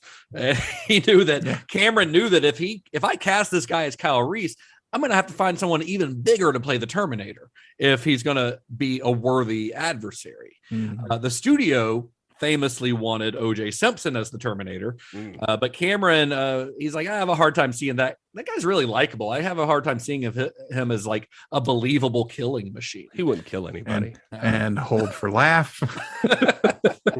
But truthfully, O.J. Simpson he would be hard to see as an emotionless killing machine, which is what the Terminator needs to be. Cameron, though, he agreed to meet with Arnold kind of as a courtesy to the studio, but he had planned on kind of sabotaging it. His plan was we're going to go to lunch. He's going to pick a fight with Schwarzenegger, and then he's going to be able to go back to Himdall and tell him this Schwarzenegger guy's an asshole. I don't want to work with him. And then we'll move on to the next guy on the list. But it didn't work out that way because Schwarzenegger was so entertaining and so excited about the script that Cameron couldn't help but like him. They clicked like immediately. And even though Schwarzenegger's agents wanted him to go for the role of Reese, they wanted him to play a good guy. He kept talking about how the villain should be played. He kept saying, like, you know, he's a robot. He should move like this. He should move in a way that's not human. Like, he was very passionate about how he felt that the Terminator should be played, even though he was supposed to be trying to get the other job. And Cameron's like watching him the whole time. He's looking at Arnold, looking at not just like how big and muscular as he is, but like how angular his face is. You know, Arnold's got a very striking face, especially around this time where he's got these like sharp cheekbones, this big jaw line. Like he looks almost like a robot. So Cameron's watching him and listening to him passionately talk about the Terminator character. And he's like thinking, this guy would make a really great Terminator, man. I don't know about Kyle Reese, but he'd make a hell of a Terminator. So he takes this idea back to his studio and kind of pitches them on it. And then by the next day, Schwarzenegger signing the contract to play the Terminator. Wow. Yeah. He says, quote, he and I met and neither of us felt really comfortable about him in that part. It had never occurred to anyone that he considered playing a villain. But as we talked more and more, it started to become apparent that that's really the role he wanted. Now, Arnold is shaven-headed, eyebrowless, half man, half machine in a black leather jacket with wraparound sunglasses. It does break the mold of what people think about him. And Arnold has to eventually work himself to a point where he realizes he can do what he wants as an actor and that he starts to become willing to take chances. He talks about that he thinks that, like, even as the movie gets pitched, like, people just don't know what to expect from like Arnold Schwarzenegger in this movie, and they know that that's going to be an issue, that they're like thinking this is going to be like Arnold Schwarzenegger as Dirty Harry, basically. Right. And they're going to be taken on a whole different ride. Well, Arnold's not like a movie star quite at this point. He had gotten some fame from Pumping Iron, and then Conan was edging him towards being a movie star, but he wasn't like what we think of Arnold Schwarzenegger as now, you know. So there were expectations on him, but not like there would be, you know, well on into his career. When he was he said he talked about like Orion was really interested in like, oh, we get this guy and the poster can be Arnold with his chest bared, and you know, like something like that, and that'll drive women to want to come see this thing and that sort of thing. And he's like, yeah, but there's nothing sexual about this movie. Like, yeah, it's the, you know, at least especially for what we want Arnold to do now. Yeah, it's not going to be he's a sexless, emotionless machine. Yeah. Like, it's he probably doesn't even have a dick. What do you think? You think the Terminator has a dick? Yeah. Why would they? And he says this. Well, he literally says, like, it's to me, it made that even more scary because he's absolutely perfect in every way, but he's like a perfect male figure, but he does not. That's not even a focus for him. He's like a fucking Ken doll down there. Yep. Yeah, that's it. Except he's not actually, because we see his dick in this movie, I think. Yeah. No, he did in say, his very first scene when he's walking naked towards the punks. That dong is swinging. He said, Cameron did say the initial impulse was to make a gritty street level science fiction movie that you would buy as if it were really happening. But once Arnold came into the picture, it became completely different from how he had originally envisioned it. He said, I thought of the Terminator as more of a anonymous saturnine figure. He mentions Jürgen Prochnow, which I'm not familiar with. I don't know that. I don't know what words you just said. He's like, that's who I had in mind. And, well, I know that he was looking at Lance Henriksen as a possible Terminator. Well, yeah, we mentioned that. And he said, but when it was Arnold, it just took on this larger than life sheen to the whole thing. Well, it had to. Yeah, he said, I found myself on set doing things I didn't think that I'd ever do. Scenes that were supposed to be purely horrific that just now couldn't be anymore. There was like a flamboyance to some of the stuff we did. Well, his idea for the Terminator when he was conceiving the movie was that the Terminator was supposed to be able to infiltrate into society unnoticed. Like he's supposed to blend in. Schwarzenegger's not one to blend in.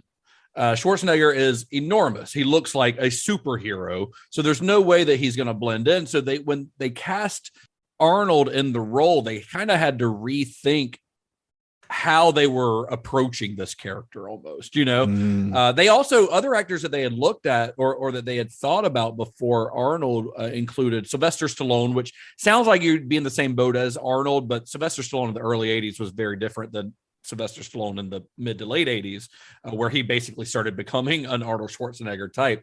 Mel Gibson was another one that they looked at as well. And I think both of those would have been a little more believable as like regular dudes who could blend in, you know, than Arnold.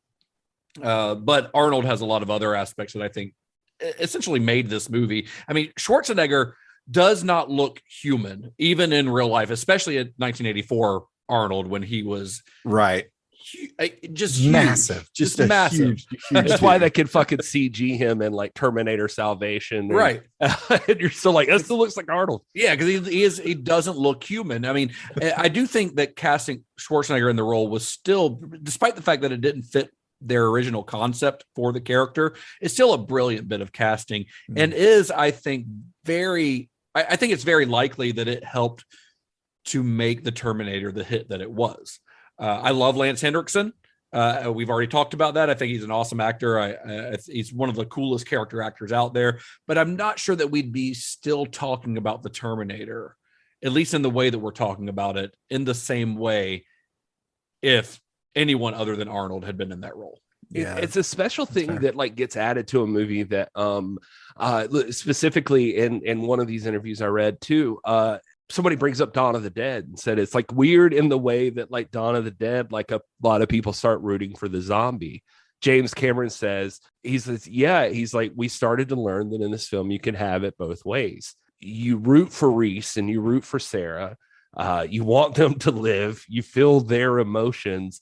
And at the same time, you start to really appreciate the bad guy. You want to see him keep getting up. You want to see him dumbfound stupid cops.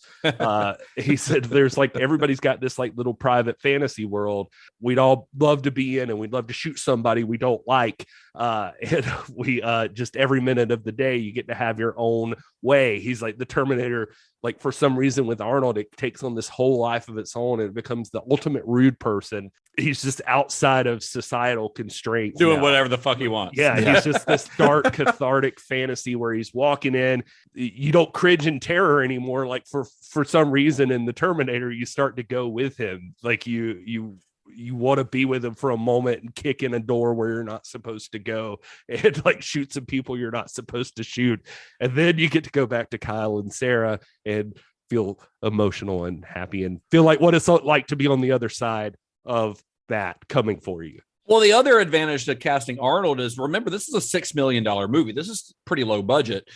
And if you've only got a limited budget for special effects, why not cast a walking special effect as your star? Right. Because every time Arnold's on screen, but even before he gets the damage on his face and stuff like that, when he's just like regular Arnold walking around like the tech noir club and stuff like that, like he is a special effect just by existing. You know, that's all you need is to put that guy on screen. You don't need anything else. You don't need CGI to make him look a certain way. He just looks that way. Yep, that's just how he looks. You think of Bill Paxton and his two buddies that are hanging out at the telescope or whatever, and they're just like, what's wrong with this picture? And they're like looking at him. I don't know. They get like pretty violent with him early on, but me, I'd kind of be like, I feel like I'd kind of be like, Jesus, dude. Like, what are you doing? I don't know. I'd be a little more enthralled with what was happening, not in a sexual because way of his dog. Yeah, I was going to say not in a sexual way necessarily.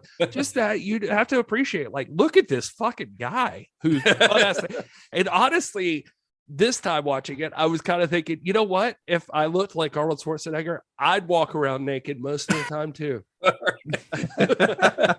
just wouldn't give a shit.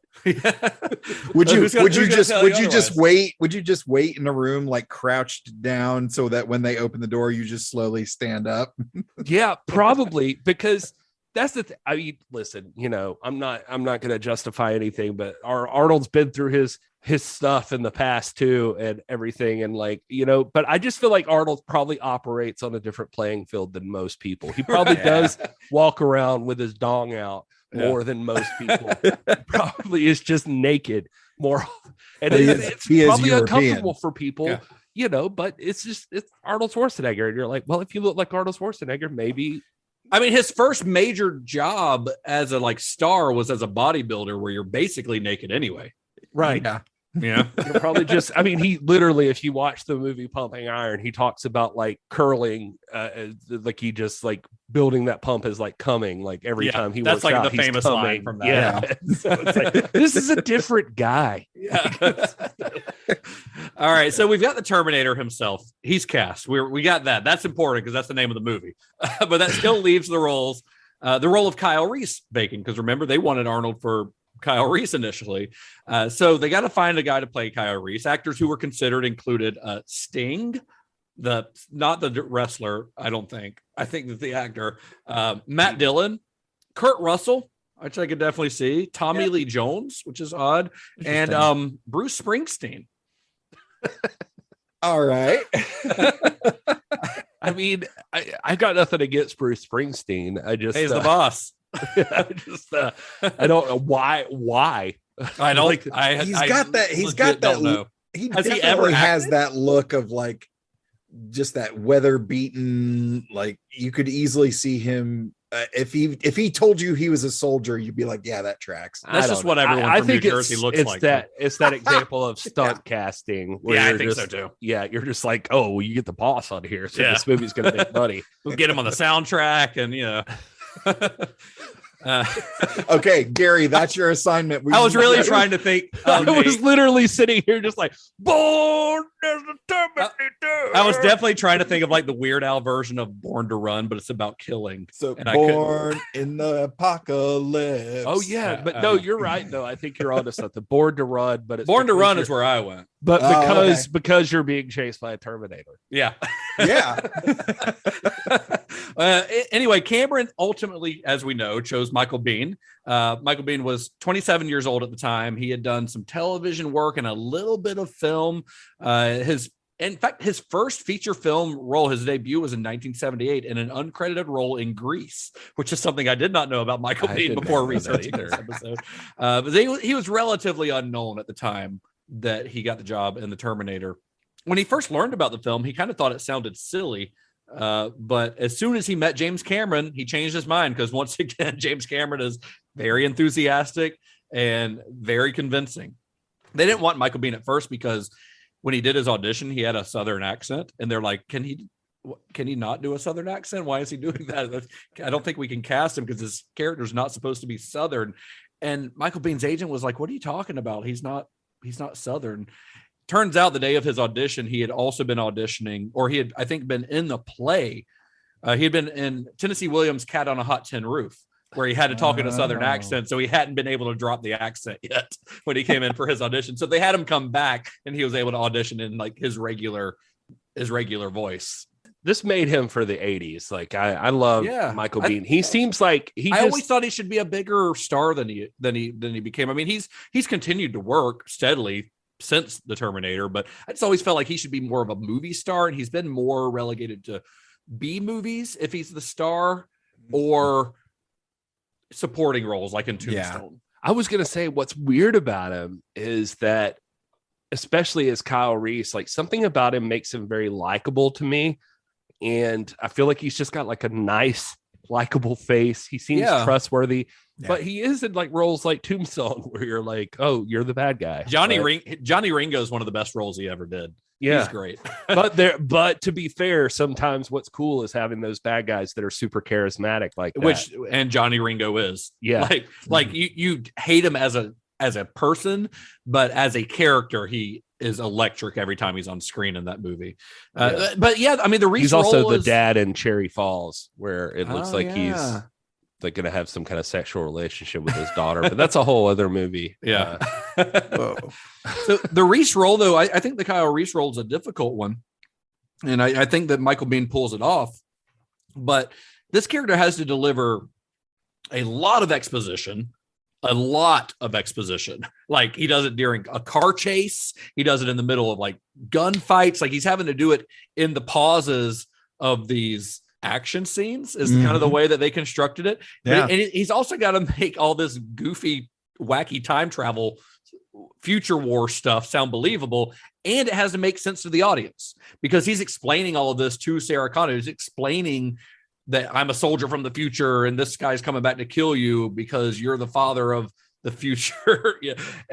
While they're being in a car being chased by the Terminator, like he's delivering all this dialogue. It's wild. But he's also got to seem simultaneously tough enough to take on the Terminator and sensitive enough to fall in love with Sarah Connor just by seeing a photograph of her and likable enough for her to fall in love with him in just a very short span of time.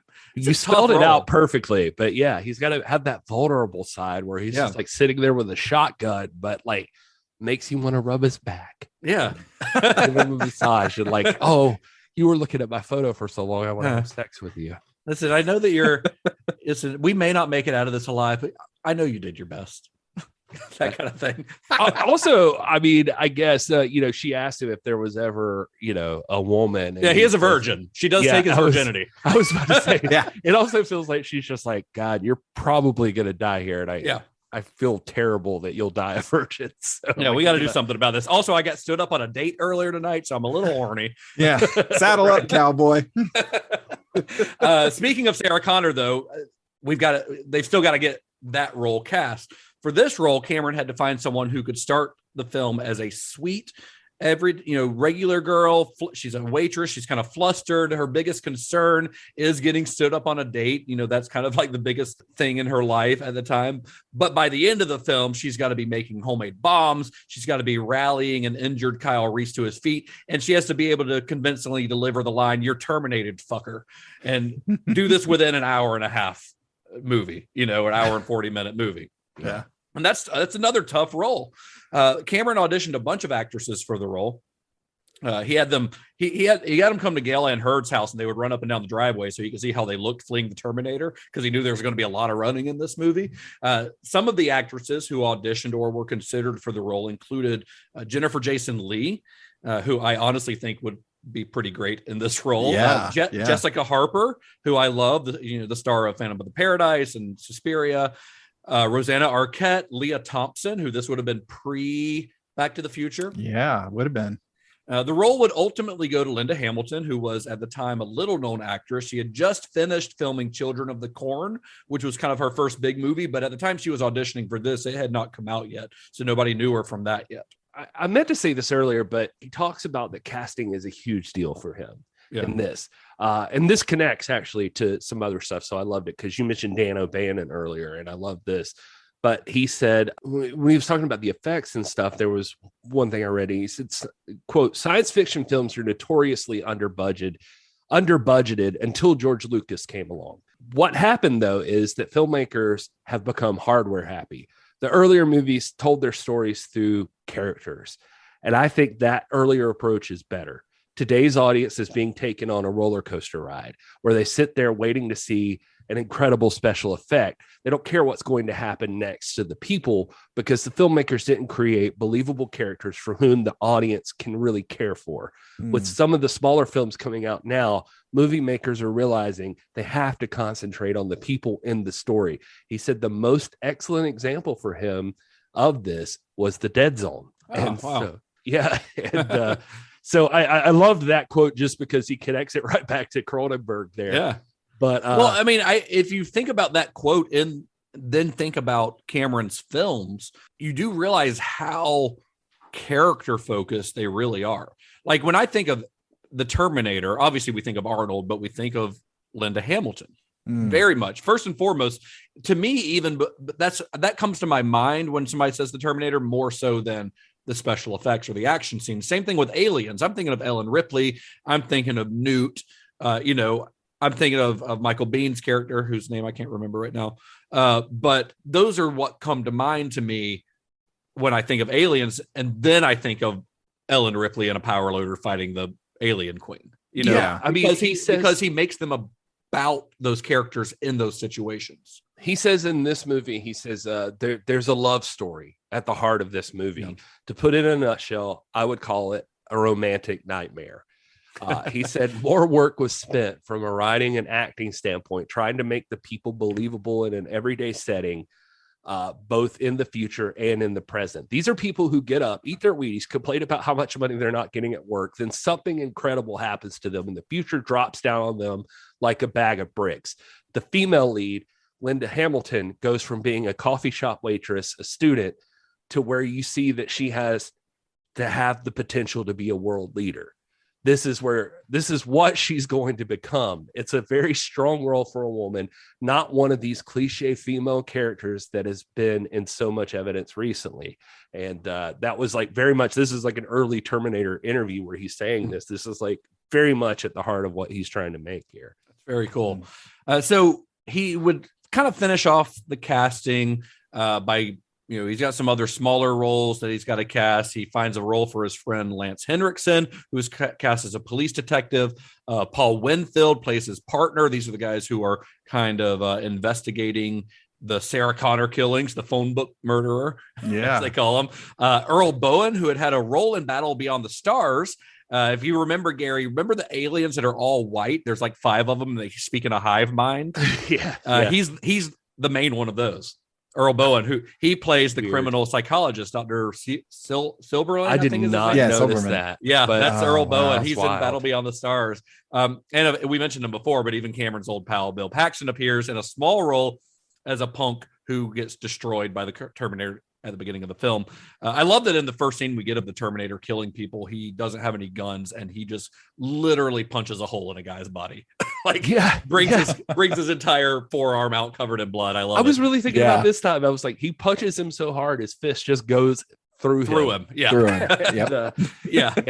Now I mentioned all these actors. You mentioned Earl Bowen, by the way, who gets to come back. So I love that he gets to recreate He's a recurring character. He's a recurring character. Very memorable. But I try not to do a lot of research on this section because I don't want to take anything away from Todd's little segment. But I know without looking, one of the guys that I just mentioned is in Star Trek. Oh yeah. So I'm curious if there's any there are any others other than the one that I'm thinking of. Oh, we've got a bunch today.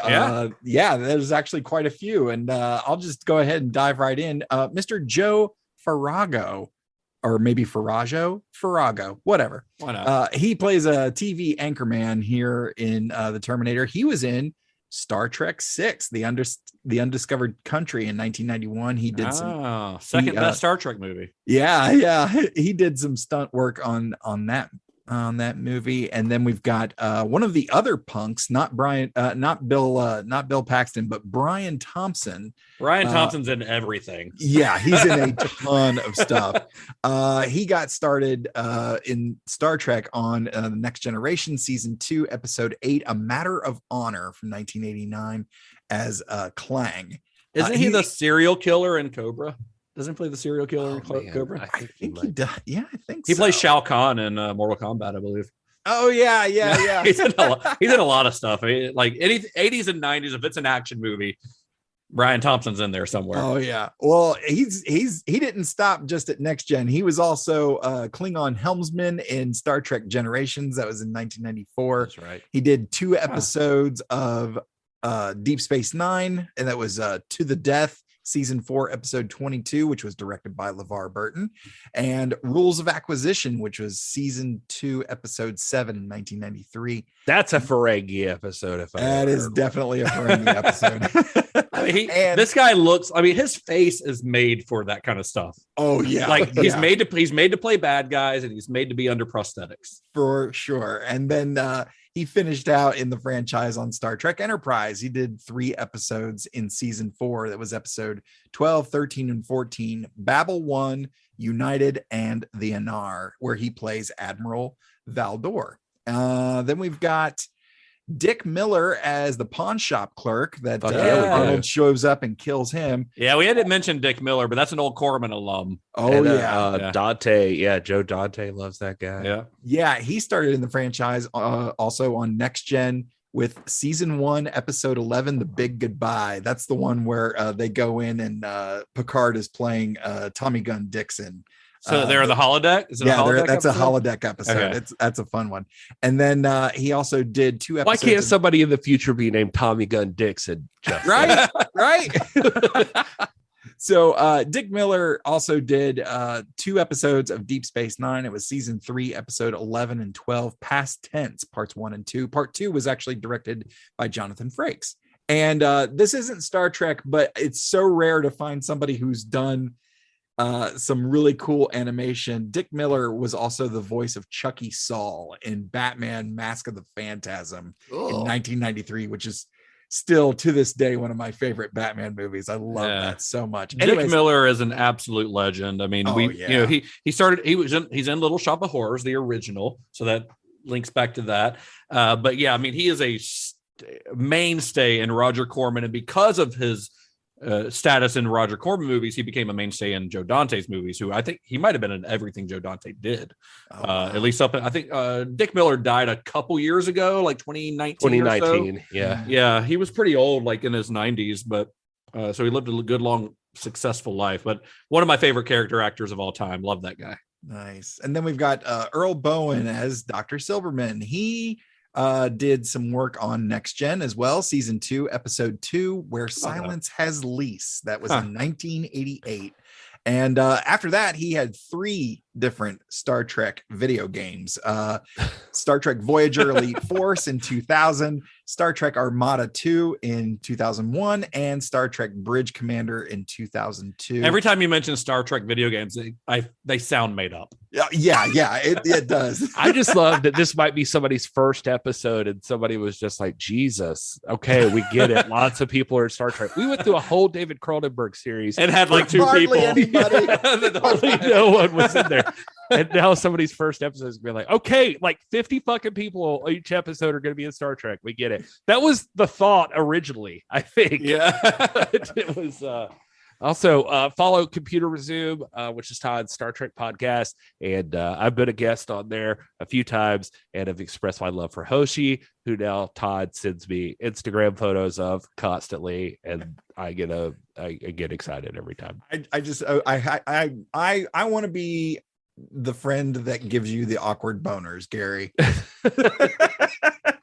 Hoshi from Star Trek Enterprise. Wait, you're not done though, right? The good part of Star Trek Enterprise. There's not many. You're not done though, right, Todd? I got one more, and it better be who I'm thinking of, or I'm gonna be mad. I believe it is. It's Mr. Paul Winfield, who plays Lieutenant Ed Traxler here.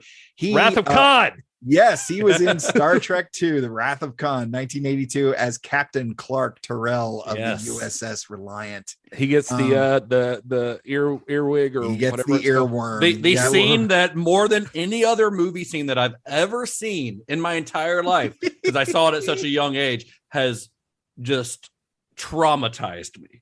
Like that's the first scene that I ever remember seeing in a movie that like gave me the creeps. Was that earwig scene. Oh yeah, Star Trek 2. And now it's my favorite Star Trek movie. So. Well, that was not the only time he appeared in the franchise. Really? Okay, that's the only one I knew of. He was also in an episode of Star Trek The Next Generation, which it seems like everybody in this did some time on Next Gen. Yeah, it ran for a while. Yeah. He was in season 5, episode 2, Darmok, which was in 1991 as the Temerian Captain Dathon. So he's under prosthetics. He's under a bunch of prosthetics. But if you are a Star Trek fan and you're still having problems identifying who that is, he's the alien that Picard kind of gets paired with, and the universal translator breaks, and all he can say is Darmok and Jalad at Tanagra. That's wow. It's a real I Am Groot moment.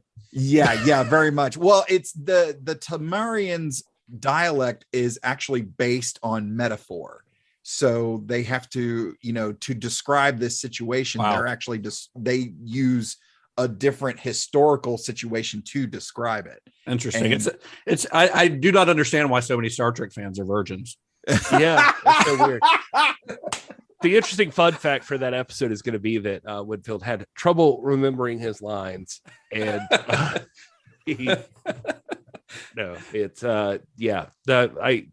we'll do a whole bonus episode. We won't do a whole bonus episode. No, we won't. Todd will do a whole episode. We'll wait. We'll talk about that episode eventually on Computer Resume podcast, which you can find wherever you listen to your favorite podcast. Yep. And that's everybody on Star Trek. Thank you, Todd. Thank you.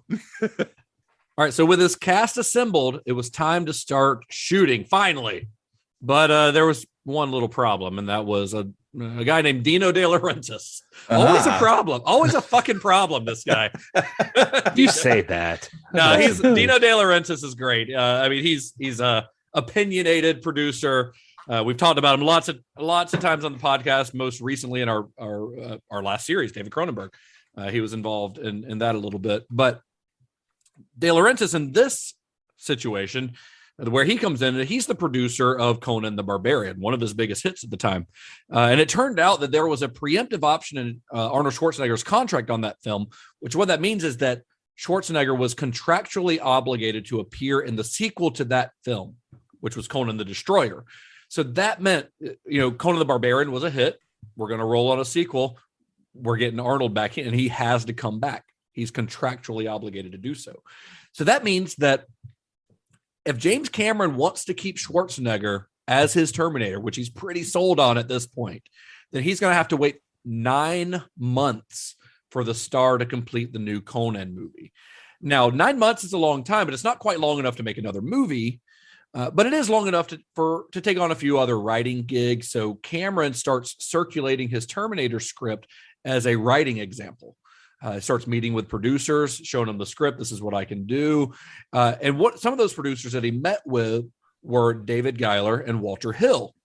Longtime listeners of the podcast might recognize those names, very longtime listeners of the podcast, because they happened to be when he met with them, they happened to be in the early stages of developing a sequel to Ridley Scott's Alien, as we discussed on that episode way back when in our Dan O'Bannon series. Giler and Hill had produced and actually did some uncredited but very important writing on the original Alien. If you really want to dive into their contributions on that, I would recommend going and listening to that episode. It's a 2-parter, really good stuff. And this is another very strange way that Terminator is connected to Dan O'Bannon. Yeah. Everything's connected to Dan O'Bannon at some point, just like Roger Corman. That's right. I'm not going to get too far into how that meeting went. We're going to save that for our Aliens episode, which will be coming in a couple weeks. But suffice to say, Cameron got the job writing the Alien sequel. And on the same day that he got hired to write the Alien sequel, he also got hired to write the sequel to First Blood, the new Rambo movie. Oh, wow. Yeah. So he's writing Rambo 2. So during this time, he's also using that 9-month break to polish his own Terminator script, to kind of work on it more, because why not? You've got the time. Yeah. That meant that for about a 3-month period in 1983, James Cameron was writing 3 separate scripts, 2 of which are sequels to major hits in Hollywood. He talks a little bit about how, that it was also, it was interesting how he viewed it. In one interview I was reading it, there was he talks about, he says there's a hiatus in production of Terminator where I had the interview was basically asking him about screenwriting, like how he felt about screenwriting, or if that's what got him, or if that's what he's more interested in, or directing. And he was just basically saying, he's like, well, during production of Terminator, I had this opportunity to write 2 other scripts, basically on the strength of the one. He says the first one, he said, was The Mission, aka Rambo, the sequel to First Blood. That was what it was called at the time. He said they switched the name after the fact, and Sylvester Stallone changed things after the fact. He said, but I was okay. That was a given. I was a hired gun, and I took it for that reason, because I wanted to see what it was like to write without hoping to direct. And he said, but he was like, it was not everything I wanted, but it got me involved with Walter Hill and David Giler. And they were saying, like, Walter Hill, that's a huge name. Is that validation for you? And he was like, yeah, it was absolute validation. He said, when I was Riding the Terminator in certain scenes, I was thinking of his movie, The Driver. The Driver. Yeah. That's funny that he says that, because I have not heard this quote, Gary, but when I was watching The Terminator this morning, I was rewatching it, and those driving scenes, which are at night under these like Los Angeles street lights, I was like, I immediately thought of Walter Hill's The Driver. That's awesome. Yeah. He said I was, not that I was cribbing. I had only seen it once. And he said I had a dim memory of the kinetic forward energy that he had in this movie. But he was like, while I was writing The Terminator, The Road Warrior also came out. And I said, okay, this is the next step. Mm-hmm. And nobody in between had come close. He said, my interpretation of Walter supporting me is that he viewed me as the next to succeed him. So that gave me validation to go on to the next stage. I love Walter Hill, and I feel like we've brought him up a few times on the podcast here. He's a director that I think a lot of younger film fans might not be aware of, or aware of his contributions to film. But man, I one day on this podcast, and it might be years down the line, but we're going to do a Walter Hill series, because I would love, Streets of Fire, The Warriors, like I absolutely want to do a Walter Hill series. I love that. Nice. Yeah. And George Miller, for that matter. We were just talking about that on Twitter with some folks when the trailer for his new movie came out, but I definitely want to do George Miller one day on this show. Right. So a lot of what Cameron ended up writing for First Blood Part 2 didn't get used in the final film. That's a story for another day. But as he mentioned in that quote, it was Sylvester Stallone taking things over and being Sylvester Stallone. And Cameron was also only able to kind of finish the first 2 acts of the Alien sequel before it was time to dive into shooting the Terminator. So he finishes those. We'll get into how he gets back involved in the Alien sequel on our next episode. But for now, that's passed. Those 9 months have passed. We've got Arnold Schwarzenegger once again available, and it's time to start working on the film. Now, we mentioned this is a $6 million budget. $6 million, even by early 1980s standards, is still pretty small for a script as ambitious as Cameron's. A script that's got sequences set in a post-apocalyptic future where there are giant robots and giant tanks, like futuristic tanks and futuristic helicopter ship things. It's a lot for a $6 million movie. And there were going to be a lot of special effects, not just in those scenes, but prosthetic effects. You've got he wanted to have he was envisioning a full-sized robotic endoskeleton for the end of the movie. He was envisioning human prosthetics that were convincing enough that he could linger on them in close-up, like in the scene where the injured Terminator has to perform surgery on his own face. Mm-hmm. He knew how he wanted to shoot these. Now, he had an idea of who he wanted to use to do these. And it was a guy, you guys have heard his name if you've been listening to the show for a while, Dick Smith. I'm somewhat of a Dick Smith myself. Thank you, Gary. So Dick Smith, if you've been listening to the show, you might remember this, but if it's your first time listening, Dick Smith was a special effects legend that worked on The Godfather and The Exorcist. And more recently that we've discussed here on the show, he worked on David Cronenberg's Scanners and did special effects for that. And in fact, invented special effects techniques that were used specifically for that. So James Cameron knows this guy, knows that he's a legend. He wants this guy to do the Terminator. He offers him the job, and Dick Smith turns it down. He doesn't turn it down because he doesn't think the script sucks. He doesn't think it's not because of scheduling or anything like that. It's basically Dick Smith.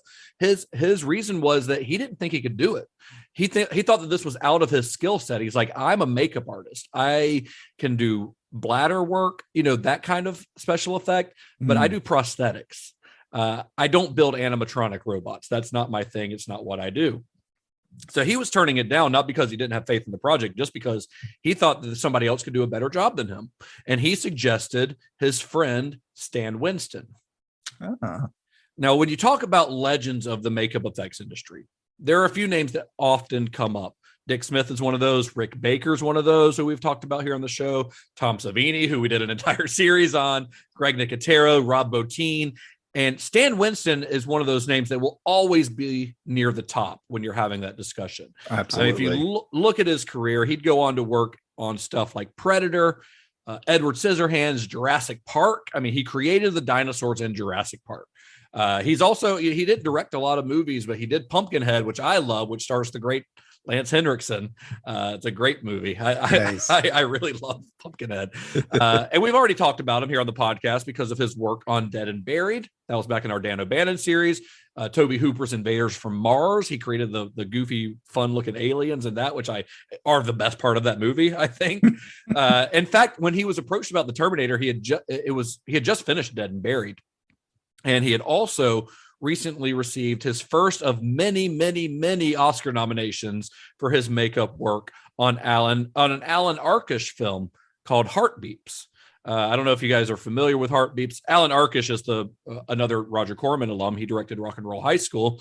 And Heartbeeps stars Andy Kaufman as a robot. It's a very strange movie. Oh, wow. That I haven't seen it since like the 90s when I rented it, on VHS, like the early 90s, mid 90s, whenever I was, renting stuff every day. I don't remember it being that good, but the makeup effects were really good. So he got nominated for an Oscar for those. He lost to Rick Baker for American Werewolf in London, which fair. Yeah. Yeah. You're gonna lose to Rick Baker. We talk a little bit about like Cameron having this like his left and right hemisphere of his brain, like this part of the art and the science like coming together. And it's pretty interesting because like I definitely was reading stuff. I had made a note of one here that just like his view of the writing process, I had noted it as, and because I thought it was like interesting for like people if they were going to write science fiction screenplays. He says, I wrote the script with a strategy in mind, knowing the movie would be in competition with big FX films. For X number of special effects, you must spend X number of dollars at the threshold. Below that, you'll be showing people things they don't want to see. The audience has become visually educated and sophisticated and even a bit jaded by the big guys. My strategy was not to do special effects from beginning to end. The story is set in Los Angeles, 1984, and the main character is the girl next door. Everything plays out from beginning to end against an everyday backdrop. I think when a film is under consideration for production, the first and foremost question is, does it work dramatically? If it doesn't, it will never get to the point of people worrying about how much it costs. A writer should know enough about special effects to be able to stay away from them. Worst thing you can ever do is overburden a script with effects, which will scare people away. On the other hand, you must have something visually interesting. And I bring was that up. Was that quote before or after Avatar? Well, I was going to say, it's so interesting because it's like, I didn't want to say it, but now that you've said that, I was going to say the hypocritical thing about James Cameron that I see is I 100% copied that quote. And at the same time, even with Terminator, he talks about, and I've got one for later with him talking about this, like about the reactions from when the movie came out, but it's essentially about how these fucking people didn't know what I was going to bring them. Like they're used to people teasing them with shit that they're not actually going to see. And like, I'm going to show it to you.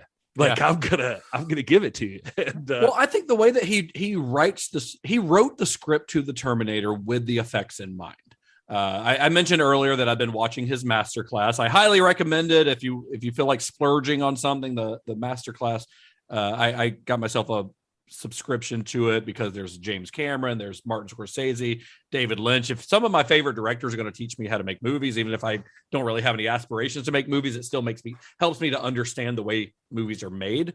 And James Cameron's is really good. And he does, there's a class on there where he talks about filmmaking for a low budget.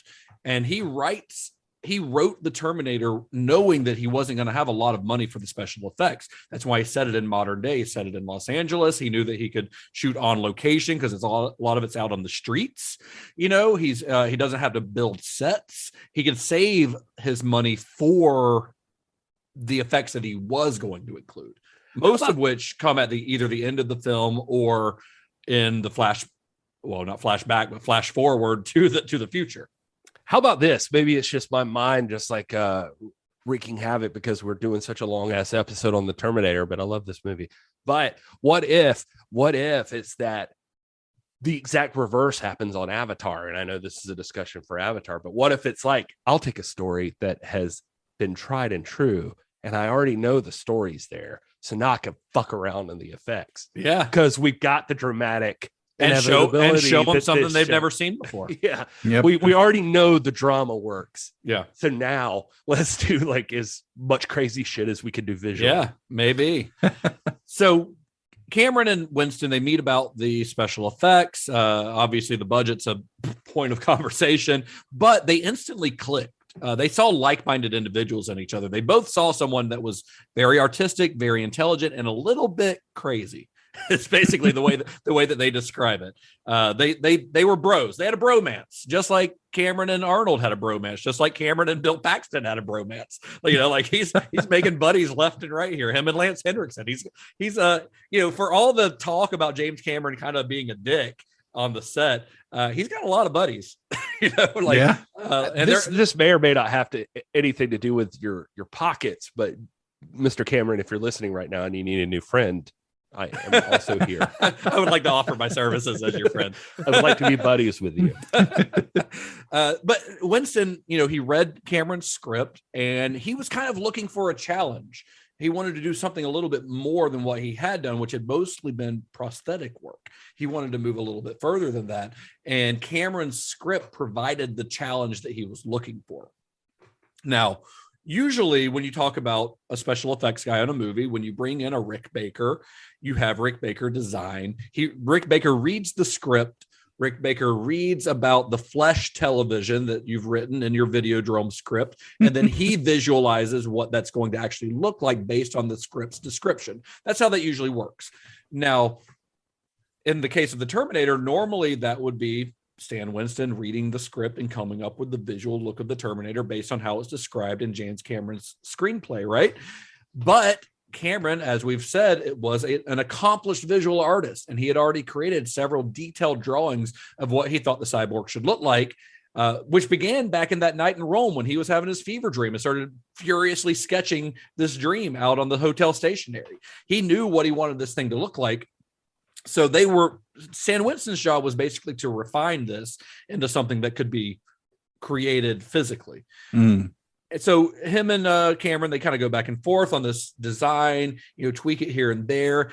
And they refine it to a point where the final look of it looks almost identical to Cameron's initial drawing. Look up the drawing that James Cameron did, because it's very easy to find, of that Terminator. It's a pencil sketch of the Terminator with a kitchen knife in its hand. It's just the torso, and it looks like the Terminator.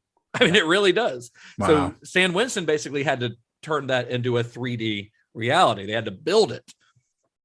Now, the thing is, because you could see the robot skeleton, because you can see through it in parts, and because it's so thin in parts, you couldn't do like man in rubber suit. That wasn't going to work. This was going to have to be a full-size puppet. So they built a full-sized Terminator puppet, life-sized. It took about 7 artists working continuously for 6 months to build this puppet. They molded it in clay and then plaster and then urethane. Then the mold was cast in epoxy and fiberglass and reinforced with steel ribbing. And then the whole thing was just stressed and aged to give it kind of a worn-in look. And in the end, this puppet weighed over 100 pounds.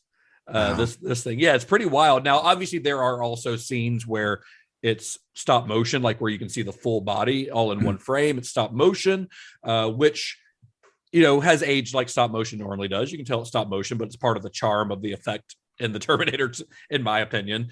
But the scenes where you see the close-up of him like coming after Sarah Connor and Kyle Reese at the end, that's the puppet. That's a full-size, man-sized endoskeleton. That's pretty rad. Yeah. That's pretty cool. So we also mentioned the Terminator surgery scene a few minutes ago. That's what, when I think of the Terminator, there are a handful of major set pieces that I think about that like always stand out in my mind. One of them is which I'll talk about in a minute, but the assault on the nightclub. There's the police station. There are the future scenes. There's the surgery scene that I'm about to talk about.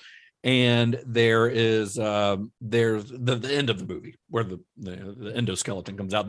Those are kind of like the major set pieces of this, in my opinion. Yeah. So for this surgery scene, Winston sculpted he had to make a life-size copy of Schwarzenegger's face. There was no other way to do this.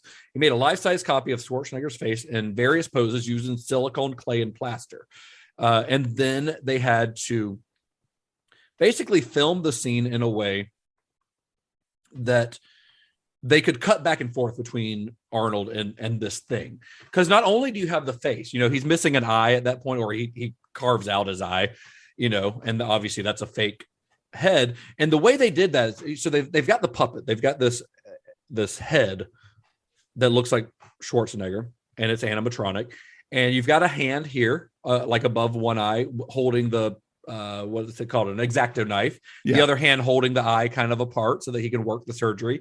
And one of those hands was Arnold Schwarzenegger's, the other one was some other random crew member, because they had two guys standing. They basically framed it to where you can see the face, you can see the hands coming in, but one of those was not Arnold's because he had to stand to the side of the frame. So the one holding the eye was Arnold's. The one cutting was someone else's that kind of had a hand that looked a little bit like Arnold's, but you can't tell in the movie. I mean, that's movie magic, I guess. It looks, and yes, it looks a little fake now, but it's for 1984, man, it's pretty damn good. I wanted to throw in that, like, as a kid watching this movie, that scene has always, especially him like fucking pulling his eyeball out with a scalpel. All of that stuff like still affects me to this day. I think I have you've got an eyeball thing. I was about to say, I think this may be the origin of an eyeball thing. It's just like seeing him do that. It worked on me. So it's hard to appreciate, just like for like when you haven't seen the thing before, or like haven't seen beyond that before, how realistic it feels seeing it for the first time. I was watching it this time and thinking like, okay, it's dated. Like you can totally see it, but I think it's fine. Like I think it's fine too. It's part of the charm. It's a good of effect. The thing. It still works pretty well, and I don't know. Like it just I really appreciated a lot of the effects in this movie, and even this time around, I was reading about how like if you're wondering, Arnold Schwarzenegger forgot to take his makeup off one day and went and ordered food afterwards. And like freaked out the fucking people at the hotel restaurant when he walked in, and like half his face is melted off. I love that. And so it did work. For like the effect. Well, I also love tech noir basically too, just for what it's worth, just to mention it in there. We think about movies like Blade Runner. That's 100% what James Cameron was thinking about there. Like he was trying to they literally had to turn people away thinking that it was a legit nightclub, like at the time they were like making this thing, but like it was made like considering like Blade Runner and like just having that vibe of that sort of thing. I thought that was kind of cool. They did a lot of guerrilla style filmmaking, especially towards the end. Towards the end, they had to pick up some shots where it was like the very last scene was a guerrilla style with Sarah Connor and the Jeep at the end. But they had a few pickup shots where it was like James Cameron and like four other people, and James Cameron's holding the camera himself. And, that's just coming from that Roger Corman school of filmmaking. Just get the shot however you can get the shot. I just appreciate that. Like he went through a lot. He still went very like independent B movie. That's what this is. I mean, exactly. You don't think about it, but because of what it has spawned. But at the time, like this is a small little dirty scuzzy B movie. It really it happens to be an incredibly well made one, but that's what it is. Now going back to that surgery scene, there's another cool bit of special effects in that, because not only is he doing surgery on his eye, which by the way, in that scene where it is Arnold, you see him bring up the X-Acto knife to his eye to start cutting it. And you can't see the blade because it's on the other side of his nose. But if you slow it down, and in that master class, James Cameron slows the scene down to show you this, the X-Acto blade doesn't have a blade on it. I thought I caught that. I was like, He's like where's the now blade? he's like, well, if you did it now, you would of course CGI a blade on, but we couldn't do that at the time, and we weren't going to ask Arnold to put an X-Acto blade in his eye. So so they had to it's quick enough to where you can't see it unless you're really looking for it.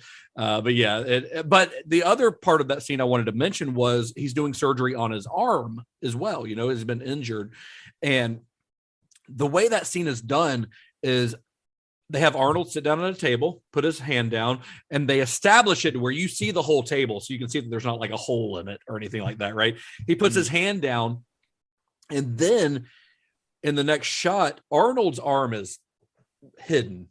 And they've got a fake arm. They've got a fake arm laying on the table. There's a puppeteer under the table who's using his hand to manipulate the hand. And then they've got wires running from this arm off screen where another puppeteer is using animatronics to make the insides of the arm move.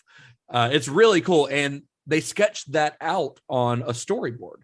Now, one thing we talked about in our David Cronenberg series is how much he hates storyboards.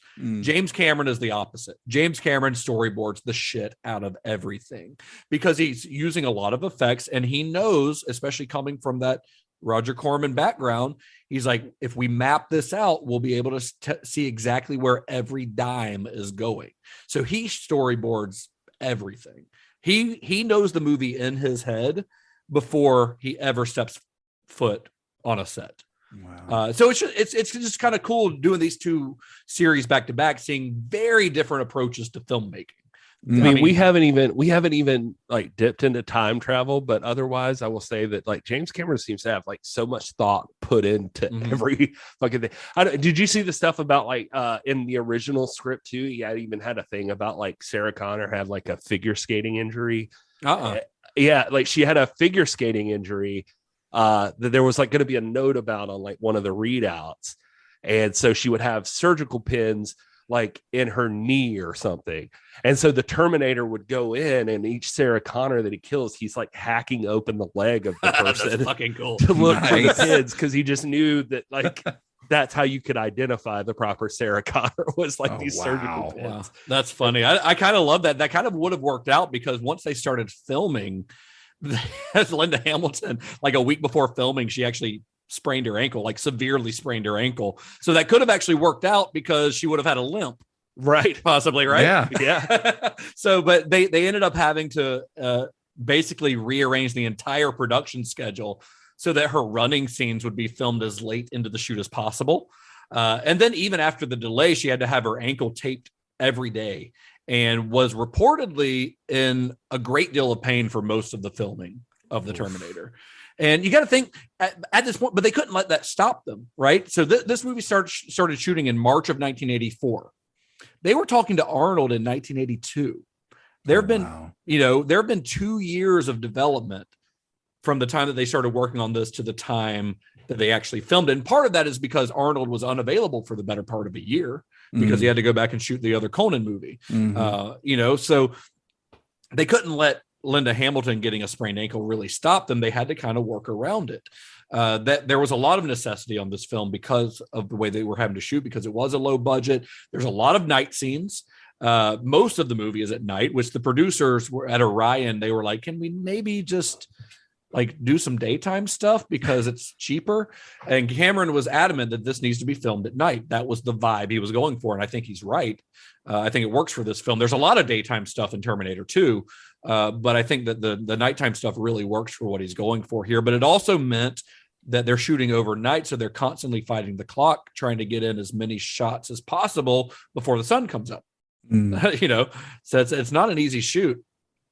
And James Cameron, this is something I think we'll probably see time and time again. He's a very hands-on director. It's something that he worked again. It's something that he learned working for Corman. On a Corman set, if something needs to be done, if a light needs to be moved from here to here, you don't go find another guy to do it. You just move the fucking light. That's what you do on a Roger Corman set. Yeah. So James Cameron's used to just doing things himself. Something needs to be done. He's going to do it. He's not going to go find somebody in another department to do it. He's just going to do it. So he developed this habit of doing anything and everything needed on set.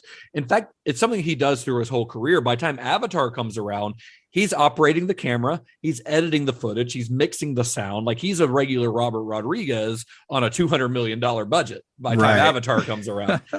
He is capable of doing nearly every technical job on set because a lot of these he's done before during his career. He's as good at doing any of these things as anyone in those departments, and he knows that he can do that. And he's going to do it. And sometimes he even does things he probably shouldn't have. Schwarzenegger tells a story about the Terminator, about the filming of the Terminator, where James Cameron is demonstrating how he wants Arnold to ride on the motorcycle and kind of spin it around, doing like a 180, which is something that probably should have been demonstrated by, I don't know, the stunt team, the stunt coordinator.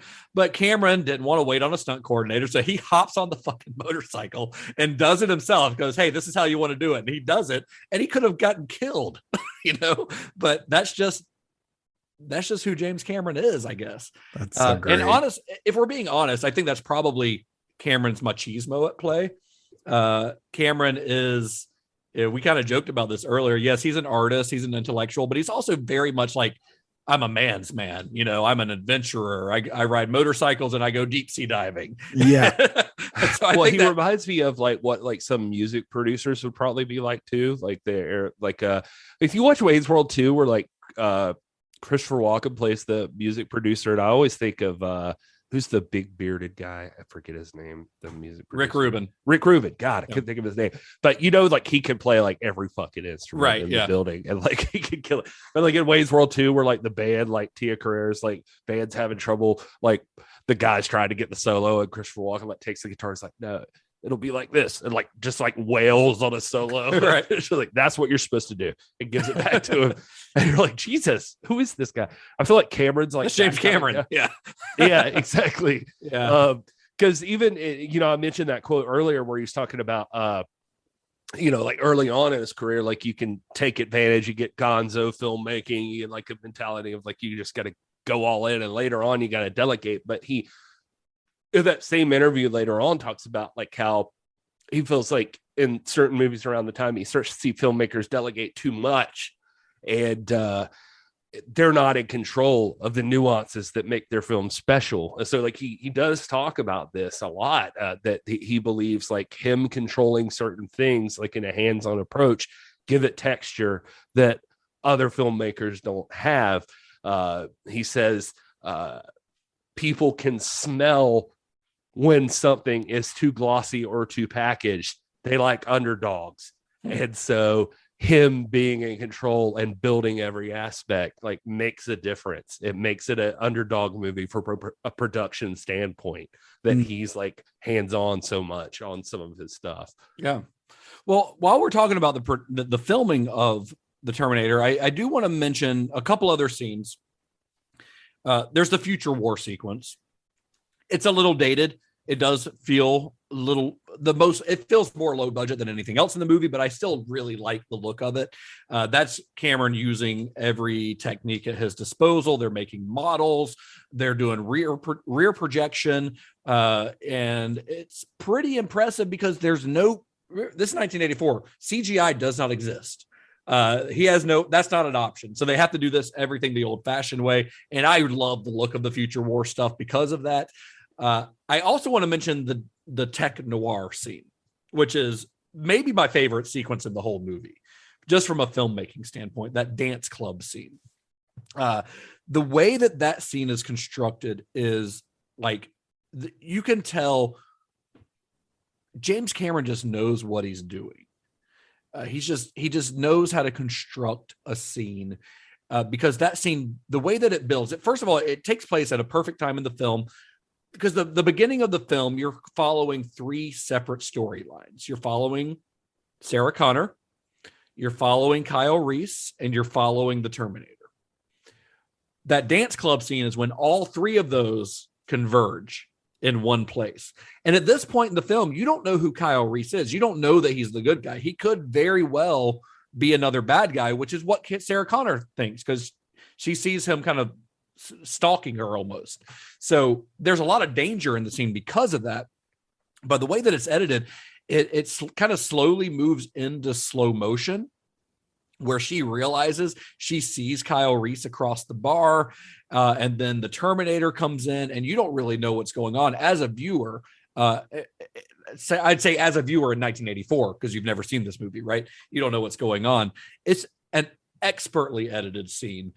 So I have to also mention Mark Goldblatt. Mark Goldblatt's the editor on this. We've talked about Mark Goldblatt here on the show before. He does a lot of stuff for James Cameron, but he also did a lot of stuff for Paul Verhoeven. He did Starship Troopers. He did Showgirls. He did Hollow Man. He did The Last Boy Scout, if we want to go back to our Shane Black series. He's worked with Joe Dante on Piranha, on The Howling. He did Humanoids from the Deep for Roger Corman. He did Rambo 2. He's done a lot of Michael Bay movies. He is like one of the best editors to ever work in the business. Wow. Mark Goldblatt. He's a director too. I think he directed he's not as good of a director, honestly, as he is an editor, because I think he directed Punisher movie with Dolph Lundgren. Oh. But he also directed Dead Heat, which is not exactly a good movie, but it's a movie that I very much enjoy. Dead Heat with Joe Piscopo. Oh. It's really good. If you haven't seen it, go watch the Joe Bob version from last season. It's really good. But Mark Goldblatt as an editor is incredible. And the way that he does that sequence, I think, is really outstanding. It's really, really good. So even though James Cameron conceptualized it, the editor is the one who brought that sequence to life. So we have to give props where they're due, I think. Nice. While we're giving props where they're due, I think we have to mention Brad Fiedel, the guy who composed the score, an iconic score. We've already mentioned it on the show because I think we all love that score so much.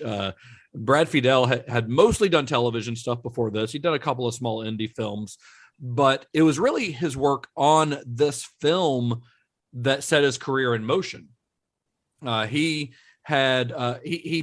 didn't want to give him the job at first because he didn't have any experience, but he sent them kind of some ideas of some music he had composed. This is the direction I think we should go in, and they liked it, and they thought it would work with the film. His career later on, he would do stuff like, Fright Night, Serpent and the Rainbow, Blue Steel, which is a great movie from one of James Cameron's ex-wives directed that movie, and Johnny Mnemonic, Nice. which is not a great movie, but I like it. Yeah. That's fine. Dolph Lundgren, Another Dolph Lundgren mention twice in 2 minutes. Right. It's Jesus. Terminator's done, filming's done, editing's done, and Cameron watches the final film, and he's very happy with the end result. He thinks he created the movie he wanted to create. But the folks at Orion were not as confident in it. They kind of viewed this as just another low budget genre film, which they released a lot of. Orion did. They released a lot of low budget genre films and made them a lot of money. But they thought this was another one that they would throw out in theaters and make a little bit of money, and it'd be gone in a couple of weeks, right? And it honestly seems like a couple of the people who were making the movie, a couple of the film stars kind of felt that way too, because both Linda Hamilton and Arnold Schwarzenegger have gone on record as not having a whole lot of faith in the film before they made it. There's a famous story that goes around a lot of Arnold being interviewed on the set of Conan the Destroyer, and an interview saw him grab a pair of like motorcycle boots that he was about to change into to try on. And they asked what they were for, and his reply was that they were for this little shit movie I'm doing. Of course, that movie was the Terminator. So Nice. Even though, he liked James Cameron, but he didn't see this as like a big stepping stone in his career that obviously it would end up being. So Orion, they're kind of worried that the critics would trash it. They didn't really see what they had on their hands. So they only had a single press screening for the film. And what little money they actually spent on advertising, they did so like in the week before the film's release. There wasn't like a big promotional push for this movie. But the critics who did get to see it on those early reviews, and ones who got to see it later on after it had come out and become a hit, seemed to really love it. The Los Angeles Times said it was a crackling thriller full of all sorts of gory treats, which is just a review that I enjoy. I just like that quote. Time Magazine actually named it one of their top 10 films of the year. at the end of 1984, which is pretty Nice. impressive. Yeah. Janet Maslin, who was a longtime critic for the New York Times, in one of my favorite quotes from a review of the film, said that this is a monster movie and the role of the monster fits Mr. Schwarzenegger just fine. I just like that quote a lot because I think they also kind of see, I think that she saw exactly what kind of movie this really is. But I'm guessing, Gary, that even though this movie is legendary, that there might be a few reviewers out there who didn't see it as so. Yeah, absolutely. I mean, as per usual, even though the Terminator never sleeps, there's always going to be somebody that needs to take a nap.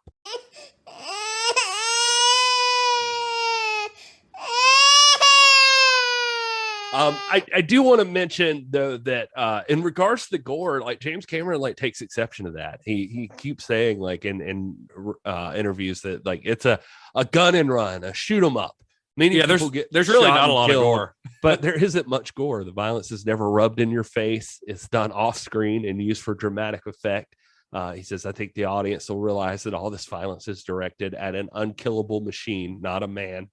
Most of the gore is on the Terminator. Yeah. You're absolutely right. Yeah. But going back to the effects too, real quick, one of the things I loved about what he said that he was proud of is the reviews, like watching people in the theaters, because he said Orion compressed all their ad money into the week before release and only did like one preview. He said people went in thinking this is going to be Arnold Schwarzenegger. I think I mentioned this before, but as Dirty Harry, maybe with a sci-fi edge to it. He said they had no concept of where the road was really going to take them. And that's great because to me, that's what a movie really is. You sit down and it takes you somewhere. The best is if it could take you beyond where you thought you were going to go. And in a way that is not so surprising, or in a way that is not so surprising that you don't buy it. If you go back and look, the final version of the robot in Terminator, he's like, we totally prepared for it the whole time. There's this scene where the Terminator repairs his eye. You see the mechanism in his arm. You know it was there the whole time, but people are conditioned to not getting what they want in the movies, to always thinking the filmmaker is going to cheat them and that he's just describing a fantastic machine. You're not really going to see it. And he said, at our count on one preview, the audience was very young. He said 12 to 18 year olds in the whole thing. And they were hyper. They were screaming. They were ripping the wallpaper off the walls. And I thought there's no way they're going to sit quietly through long character scenes like the one in the culvert. But he's like, they sat through it all in full attention.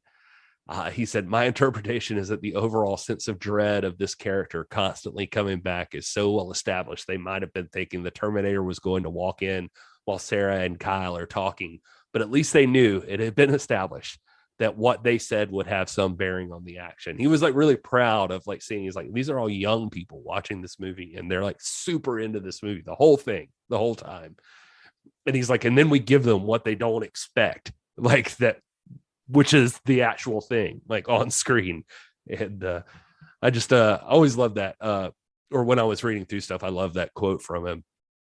Anyway, like he said, there's John 316 here on IMDb gave it 1 out of 5 stars. He says, why they have to ruin good action sci-fi movie with porn? Fucking guy named John 316 would say that. Soft and near hardcore porn. This movie has 2 sex scenes. By the way, this guy's spelling, I can't even describe to you. Like he spells scenes, S-E-A-N-S. Has 2 sections. One Sarah, S-E-R-A. One Sarah Connor roommate and boyfriend having sex. You only see it from shoulder up, but there is sexual action going on. Another is Sarah and Kyle, who he by the way spells C-Y-L-E. Kyle, is this satire? Are we sure this is not satire? I don't know. Having sex, you see her breasts and thrusting and grunting. And in another scene, you see Arnold Schwarzenegger totally nude, never show his crotch, but everything else shown. And in another scene, you see Kyle. This time he just spelled out full out cycle. In another scene, you see cycle, and most of his body nude. The only thing they don't show is his crotch. P.S. Show Terminator pulls a guy's heart out. Wish there was a true PG version with no nudity or sex. Sean's or hearts being pulled out. I don't recommend for kids. Porn motivates rap and other sexual assault and cheating. I assume he means rape. I assume it means rape and not the music genre. I recommend always check Movie Guide or other websites to find out of things you don't want to see buying. Well, to be fair, that's good advice. Well, oh God, that guy. I don't think he's ever seen porn. Honestly, not sure he ever saw a boob before this movie. Yeah, you might be right. Anthony says his review is titled "Terminated." The review says, "Oh please, the only good thing about this movie is Linda Hamilton's mullet." It's the most dated thing in the whole movie, honestly. Yeah. Her hair dates this movie more than anything else. I don't know. The hair, maybe. That moped, definitely. I don't know.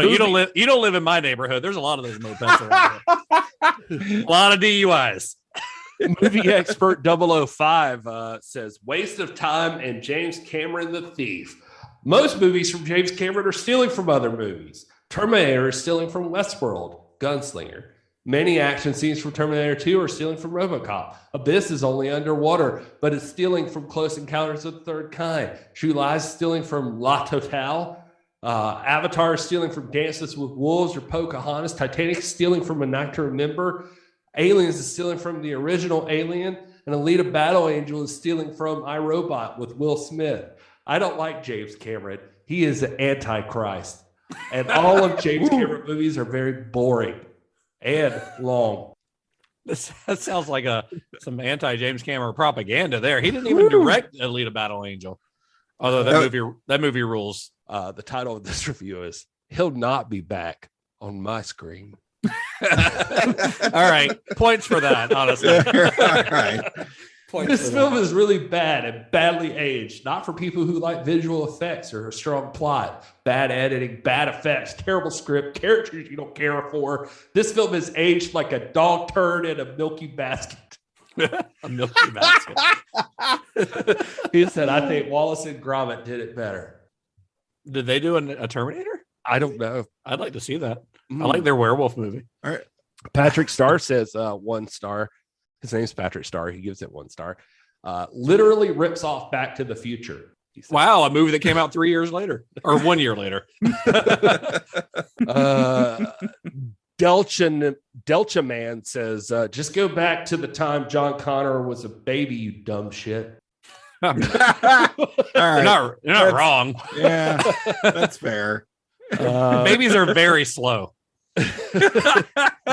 Peter Ebert, who I assume is related to Robert, says, yes, Roger's cousin, gave it 1 star. Says, "Genuinely one of the worst movies ever made. Infinite number of plot holes aside from the acting being piss poor, makeup offensively bad, and the sex scene is so devoid of passion that I'm contemplating a pivot to Volcel." What is that? Voluntary celibacy. Oh, I didn't know what that meant. Okay. It's the opposite of incel, which is involuntary celibacy. Gotcha. I'm dumbfounded how this movie is both so influential and popular. It downright sucks. That's what Peter Ebert says. Shut up, Peter. Eve says, "Arnie said I'll be back." And I thought, I hope the fuck not. Flip Flap is the final one, who says, "The guy falling in love with the photo scared me the most."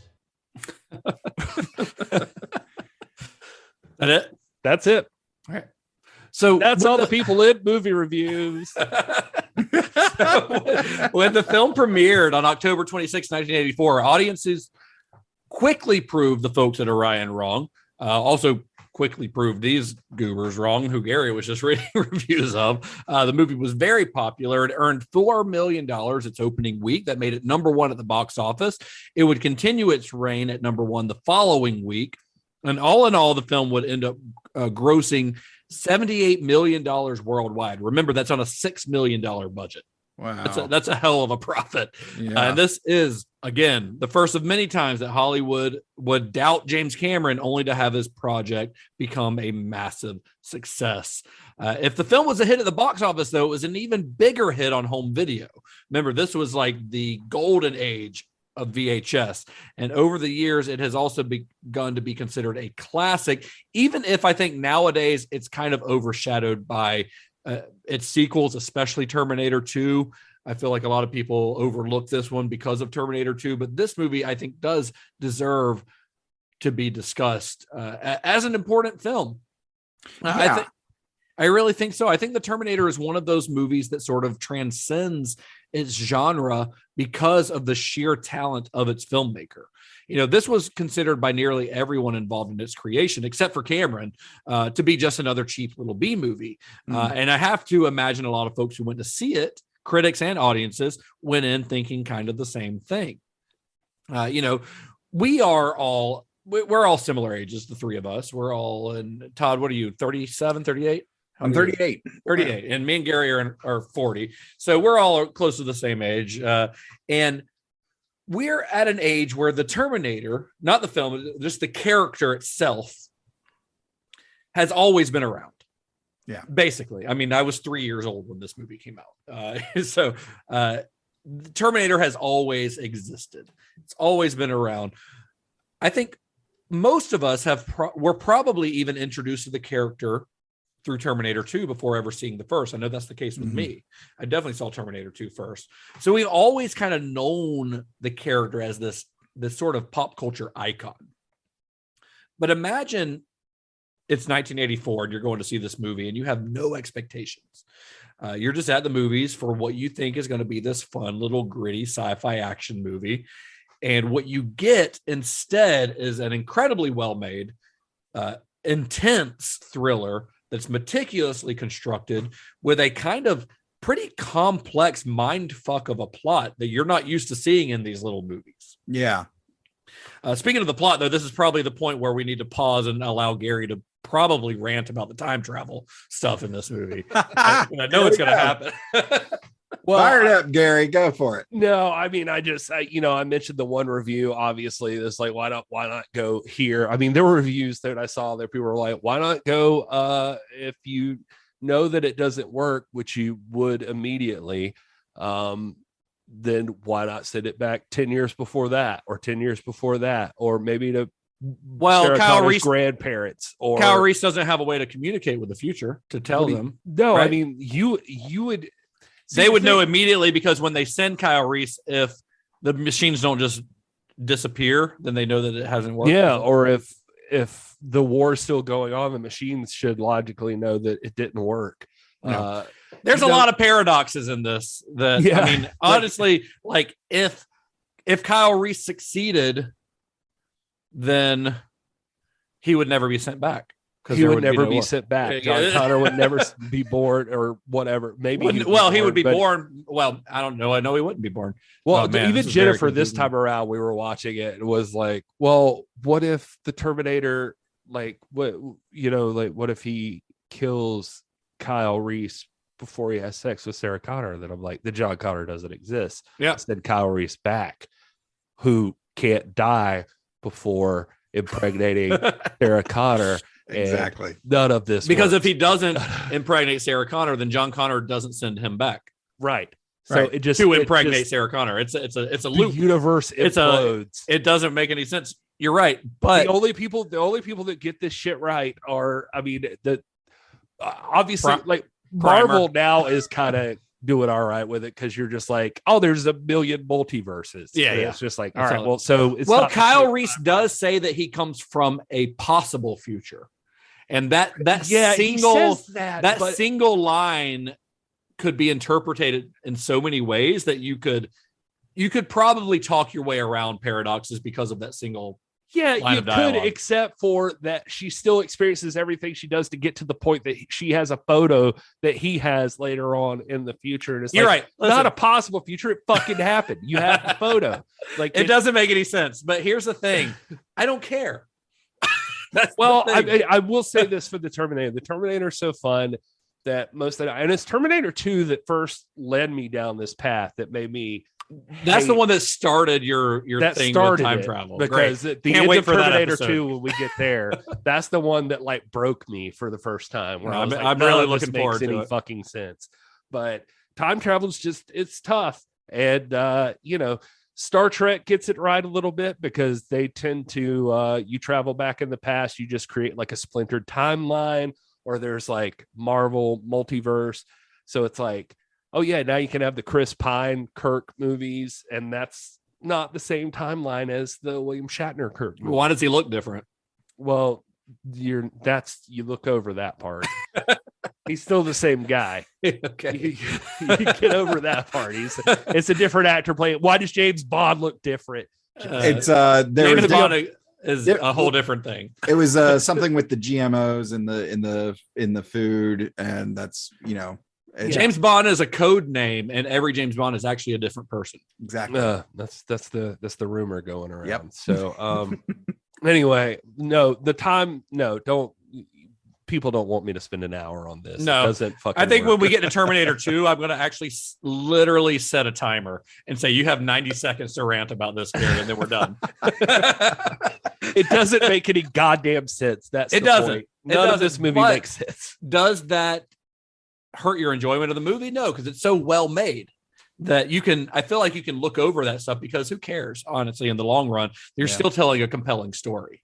Yeah, it's still a fun movie. It's a cool concept. I like it. It's I actually, I've gone on record in the past, and we'll see. We're gonna watch Terminator 2 eventually, and I still I think Terminator is a 5-star movie. So like I just enjoy it, and I think I enjoy it as much, if not more, than the second one, which is the most popular. Yeah, I'm a horror fan. So as a horror fan, I really appreciate how scary Schwarzenegger actually is in this one. Like he's actually like legitimately like a cool horror villain, as well as being a sci-fi character. Like he's dead set on murdering Sarah Connor and does not stop. And he's Michael Myers from the future. Yep. I'm kind of glad you brought that up about him, the Terminator kind of being a horror character, Gary, because I think what the Terminator is doing in terms of genre overall is kind of unheard of, because it is easy to call it a sci-fi movie because there's the time travel element, the future war stuff makes it sci-fi, but it's also easy to call it an action movie because, it's got set pieces, it's got car chases, gunfights, etc. And because Terminator 2 is undoubtedly a like capital A action movie. Oh yeah. But before the Terminator, can you think of another film that blended science fiction with this type of blunt force action? I think this was one of the first movies to really do that. Now it's become a very common thing post Terminator, but that's all because of the success of the Terminator. I think there were sci-fi movies, there were action movies before this, but there weren't ones that combined them in quite this way. I think there were filmmakers who just didn't have the tech know-how. And I think that's what makes Jimmy Cameron, I think that's what makes him, head and shoulders above the rest. Is not only is he approaching it as an artist, but he is also approaching it the very, very tech savvy and very detail oriented along with that too. And it lends credibility. So, especially with like a lot of Roger Corman stuff and lower level sci-fi action type things, it's kind of like they had big ideas and okay, we got the set piece, we've got some good actors or whatever, but it just didn't hit well right. But a lot of those, even the sci-fi, always took precedent where they were people were shooting or the action were shooting did. It was one of the other. Like it was people were shooting lasers. It wasn't a sci-fi movie where people were shooting shotguns like in this. Right. Like this is very unique. Again, it's become common since then, but this was kind of a blend of those genres that hadn't really existed before. Mm-hmm. But if we're also talking about Terminator in terms of genre, this is going to what Gary was saying. I think this is a horror movie. As much as it is a sci-fi and as much as it is an action film, I think this is structured very much like a horror movie. The most obvious inspiration is Michael Myers for the Terminator himself, from John Carpenter's original Halloween. The Terminator is a relentless, unfeeling killing machine. If Michael Myers' inhumanity is what makes him so terrifying, you could say the same thing about the Terminator.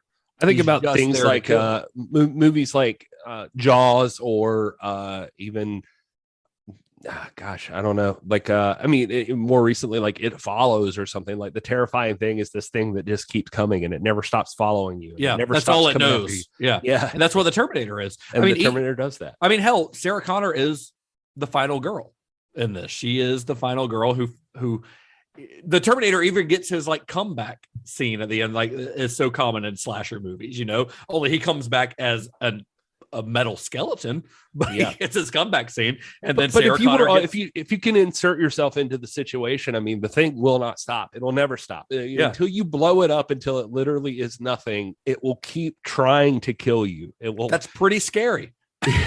Yeah. That's Even if pretty if it's scary. like it's one half of itself, like it's been blown in half, it will still keep crawling Yeah. towards you to try to murder you yeah. until like it is nothing. Like it's literally not there anymore. Yeah. So, I mean, I think, and I am certainly not the first person to have this thought, but I definitely think that the Terminator qualifies as a horror film. The first one does. Oh yeah. Well, and I wanted to bring absolutely. this up too because our friend Jack Odinson, who is a regular long time listener, he even wrote me like before this one.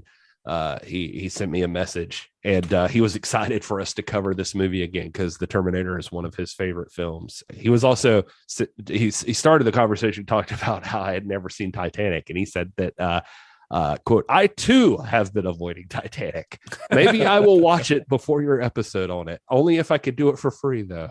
But I am excited to hear you guys talk about The Terminator, one of my all-time favorite movies again. Many people shit on every Terminator movie that came after T2, but for me, The Terminator is the best of them all. So because of it, I love them all, including the comics and the TV series, even though they don't hold up to part one. Arnold in the first film is the most frightening Terminator in the entire franchise. That movie is the darkest, most serious of the films. There is no camp, no comedic one-liners. Nothing about it is family friendly.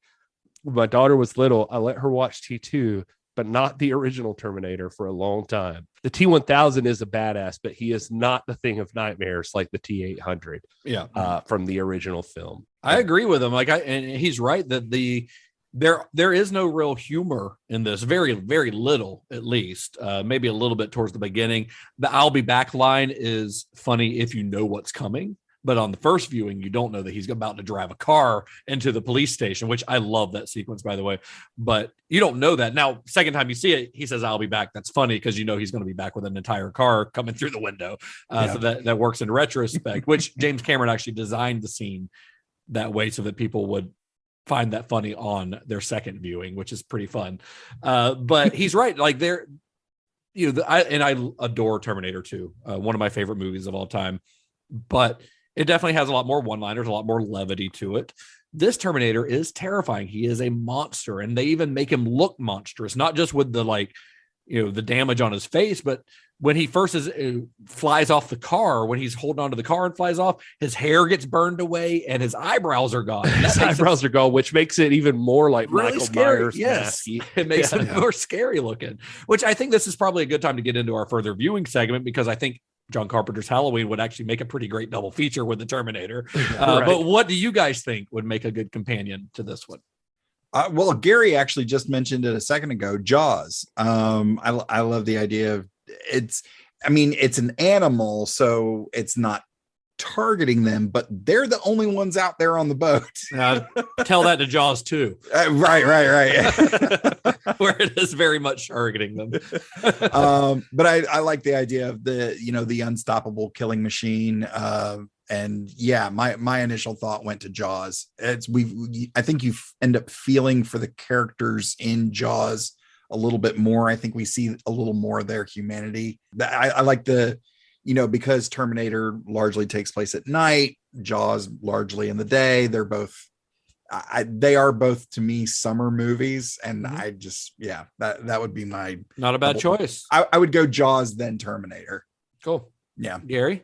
What do you think? Well, I kind of said, like you mentioned Halloween and It Follows and that kind of thing. It Follows is a fun one. I hadn't thought of that, but that's a good idea. Yeah, just the vibe of it. Just what is Friday the scary 13th? About it. Yeah, and Friday the 13th. Yeah, Terminator. Arnold It's fucking Jason Voorhees. I want to see Yeah. Terminator versus Jason Voorhees. I want to watch that movie. That would sounds great, actually. I'm in. Yeah. But yeah, I mean, there's other movies that, like, as far as the feel of them would probably work. I mean, as much as I hate it, and you know, I don't want to bring it up just for the obvious reasons, but like Looper feels like it could fit with the Terminator. I like, love Looper. Yeah. No, yeah. I don't hate Looper. I just it's the time travel shit for the same reason. Your stupid time travel hang up. It's a great movie though. It's a really great movie. Movies like feel wise that, like, I get, like, I mean, this sounds crazy, but like The Guest, I even feel like somebody suggested that to me. So I put a thing out on Twitter yesterday saying that I was looking for some like Terminator ripoff movies, which I was really looking for stuff that came out very close to the time of Terminator's release. But somebody mentioned The Guest, and I was like, you're right. Like The Guest, like he is the fucking Terminator in that movie. Like he really is. It's just like, it's a little different. I mean, the story obviously, but like, I mean, the guy's just like this fucking badass military experiment, basically. Like it's kind of wicked. It's a great movie. Yeah, vibe wise, I mean, you could get it from, I mean, like I think I mentioned Blade Runner earlier. Like I guess you could get it from there and stuff like that. But yeah, I'd go like It Follows or Halloween or The Guest or something. Yeah, I like those choices. I'm going to get a little weird with my further viewing picks. I mean, obviously you could always do Terminator 2 as your follow up. There's a sequel? But I do think you could do Terminator 2, and then of course you could continue on that journey that swiftly goes downhill through the rest of the sequels. But I want to talk about those Terminator ripoffs that I just mentioned. Because we already talked a little bit about how Roger Corman's company was producing films that were designed to capitalize on the popularity of the blockbusters at the time. You know, you had Star Wars and Alien, the Roger Corman versions, even Piranha, what you mentioned, that was a Jaws cash in, right? But the Terminator, after it was success, had its own fair share of ripoffs, a lot more than almost any other movie. Honestly, there probably are some of which became pretty popular, like Universal Soldier and stuff like that. But the ones I want to talk about are there's two specifically. One is called Terminator 2 Shocking Dark. It was directed by Bruno Mattei, an Italian director who made a career out of doing ripoffs. He actually did his own Jaws ripoff called Cruel Jaws, which is absolutely incredible. If you've not seen Cruel Jaws, I think it's on Amazon Prime. Go watch it. It is ridiculous. Shocking Dark, it was released as Terminator 2 Shocking Dark. Now, if you look it up, it's usually just called Shocking Dark, probably because Amazon, who is has it streaming, doesn't want to get sued. But it was released originally in Italy as Terminator 2 Shocking Dark.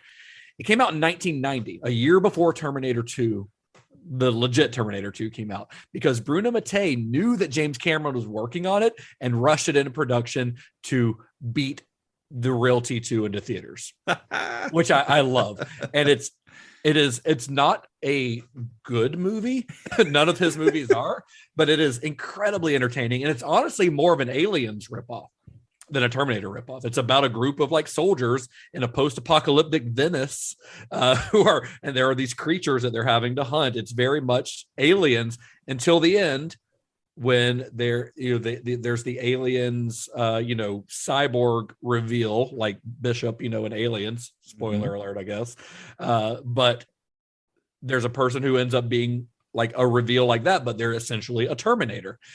So it becomes a Terminator movie in the last half an hour. And I watched it yesterday, and I was texting Gary about it while I was watching it. I'm sorry for bugging you, Gary. I was enjoying myself. I was like, you got to watch this fucking movie, man. It's incredible, but it is super fun. And another one that I had a double feature of Terminator ripoffs last night. The other one is a little harder to find. I had to watch it on archive.org, the Internet Archive website, and like cast it to my television. But it's an Indonesian film released in 1988 called Lady Terminator. And I want so badly for like Vinegar Syndrome or somebody to do a proper like Blu-ray or 4K of this movie, because it looks incredible. Visually, it is really great. It is one of the wildest, most crowd-pleasing things that I've watched in a long time, where I'm like, this would slay with a group of people who like knew what they were getting into, as far as this is going to be a weird Terminator cash-in movie. Basically, these Indonesian movies, there were a lot of like genre movies coming out around this time, and they would often incorporate Indonesian folklore and stuff into them. This movie has this prelude where a sorceress of some type, she like curses, she gets scorned by a man and curses his like great granddaughter. Right. So then we cut to present day. The great granddaughter is an anthropologist. She's on the dig. She gets possessed by what appears to be a snake that crawls up her pussy. Like Jason Goes to Hell. Yeah. And then she becomes the Lady Terminator. Now, she's not a robot. She's a possessed woman, but she acts like the Terminator. She wears a leather jacket, and she is on a mission to kill this woman who is... No, I'm sorry. I said the great granddaughter was the one getting possessed. It's another lady getting possessed. She's hunting the great granddaughter, right? Which is the Sarah Connor character. Okay. But it like blatantly rips off specific scenes from Terminator. There's a police station assault. There's a scene in a dance club where they actually, the scene in the dance club in the Terminator where Terminator gets shot and they have a close up on his hand. You see his fingers move, and that's how you know he's still alive. Yeah, they have that exact shot. The Kyle Reese character says, "Come with me if you want to live." They're like, it is blatantly ripping off the Terminator in certain scenes and even dialogue, but it is incredible. It is like, if you love like a bad, I don't even want to call it so good it's bad. I think it's legitimately very enjoyable. It's a really fun movie. I hate that it's so hard to find, but I think either one of those would be really fun. I think the two of those together made a great double feature. So watch both of them if you want. There's also one that I found out about that I haven't watched yet, but there's one called Terminator 91, and it is a shot-for-shot remake of the Terminator made by teenagers with a camcorder, similar to the Raiders of the Lost Ark one. I don't know if you guys have you seen the documentary Raiders about about the kids who made the shot-by-shot Raiders of the Lost Ark remake. There's a Terminator shot-by-shot remake that was made around the same time. Oh, wow. Yeah. I've seen clips from it, but I haven't found the whole thing yet. But yeah, just Terminator knockoffs are fun. I don't know. But Lady Terminator and Shocking Dark are both well worth the effort to seek them out. I think I'm interested. I want to see this. I've always wanted to watch Cruel Jaws too, and I just never have. But... It's on Amazon Prime right now. So you could have a little double feature, little Bruno Mattei double feature. I'm sure that's my further viewing. Anyway, it's just, they're fun. They're so much fun. Clearly made by people. At least Lady Terminator was clearly made by someone who has an actual affinity for the original Terminator. So. When the Terminator came out, one of the people who saw the film on its original release was Harlan Ellison. Gary, I think you brought him up a little bit earlier. Harlan Ellison, very famous sci-fi writer, famously, what's the word? Cantankerous? I think that's a good word for Harlan Ellison. That's fair. And his reaction for the Terminator, he said, "I love the movie, was just blown away by it." This is a quote. "I love the movie, was just blown away by it. I walked out of the theater, went home, and called my lawyer." So Harlan Ellison alleged that the Terminator script took ideas from 2 episodes of the TV show The Outer Limits that he had written. The episodes were called Soldier and Demon with a Glass Hand. You can see a little bit where he's coming from. Soldier begins with 2 mysterious warriors from the future materializing in the present. And then the mechanical hand of Demon in a Glass Hand bears some resemblance to the Terminator robot's hand, right? But that's about where the similarities end. The story-wise, if you watch these, there's nothing in Ellison's writing that resembles the Terminator story at all. And like, how many other hundreds of sci-fi stories have included time travel and future warfare, right? I think he was just looking for some cash. I don't know, or looking to get his name in the press. Harlan Ellison, he's a great writer, but he not a pleasant man. So he sued them. He sued them for this. And instead of waging like a costly lawsuit or countersuit, Orion settled with Ellison out of court. I don't know for how much, but they settled out of court. And future prints of the Terminator actually in the credits have a credit that acknowledged him, that says like inspired by or something along those lines. I can't remember the exact phrasing, but he's definitely in the credits. Yeah, because I saw that and was just like, because I know him from writing City on the Edge of Forever, the very famous Star Trek episode. Yeah. And I was kind of floored by that. And because the print that I saw had his name in it, and I was like, really? Yeah. But I think every print that you can find now is going to have it, other than that first run. So here's what Cameron had to say about this development with Harlan Ellison. He says, is a quote, "It was a nuisance suit that could have easily been fought. I expected Hemdale and Orion to fight for my rights, but they abandoned me. The insurance company told me if I didn't agree to the settlement, they would have come after me personally for the damages if they lost the suit. Having no money at the time, I had no choice but to agree with the settlement. Of course, there was a gag order as well, so I couldn't tell this story, but now I frankly don't care. It's the truth. Harlan Ellison is a parasite who can kiss my ass." Nice. So not mincing words, that James Cameron. I love that. This is from 1984 movie review, James Cameron interviewed by David Chute, Chute. But they ask him about what he wanted to get out of this. The question is people said of Alien when it first came out, and it's also true of Outland and Blade Runner and Terminator, that it presented the future in a very grim light because that's what people find plausible now. The future won't be better than the present. It's going to all be the worst aspects of the present intensified. The current audience seems to take that notion for granted. James Cameron said, "It's depressing when you watch interviews with high school kids the day after the movie, and see that they've come to just accept the inevitability of nuclear war. And the Terminator, the fact of nuclear war is thrown away with the complete understanding that people just buy it. It's part of the fabric of the story. On the other hand, it tried to say that you take responsibility for your own life and for the life of society. The Terminator looks like death. And if you want to read into it, it is a death image. Linda Hamilton's character faces that image of death or fate and survives. All that has resonance, I hope, with the dark, premonitory character of Reese's future flashbacks, as I call them, and with the final image of driving off into a storm, is that it is fate versus will." And so, anyway, that's I wanted to get that out there because there is the future. Like I think Terminator gets lumped in with like nuclear wars and inevitability. Like this is the future, blah blah blah. He's just saying like we just accepted that there is a future where shit happens and there's robots running things, and no, it's just about death coming for you. And Linda Hamilton looks it in the face that survives and like keeps moving, and it's like fate versus will. I like that. I like that. Todd, did you like the Terminator? I did like the Terminator. If I had to get picky about it, there were a couple of shots, like especially the driving shots, where you can tell they sped up the film speed a little bit, and then that sort of took me out of it just a little bit. But other than that, I think the concept is so great, and really, other than a few style things from the 80s, it's kind of timeless. Mm-hmm. There's not a whole lot of things that are specific to 1984 other than Linda Hamilton's mullet. But yeah, I think this is really great, and it was my first viewing, and I'm really happy. Oh fuck, I fucking forgot about that. Yeah, this is my first time watching it. Oh my god, that's wild, Todd. Yeah. I totally forgot you told us that you had never seen this before. Yeah, same. Yeah. I was That's just wild. asking that, and I totally forgot. How is this the first time you've seen the Terminator?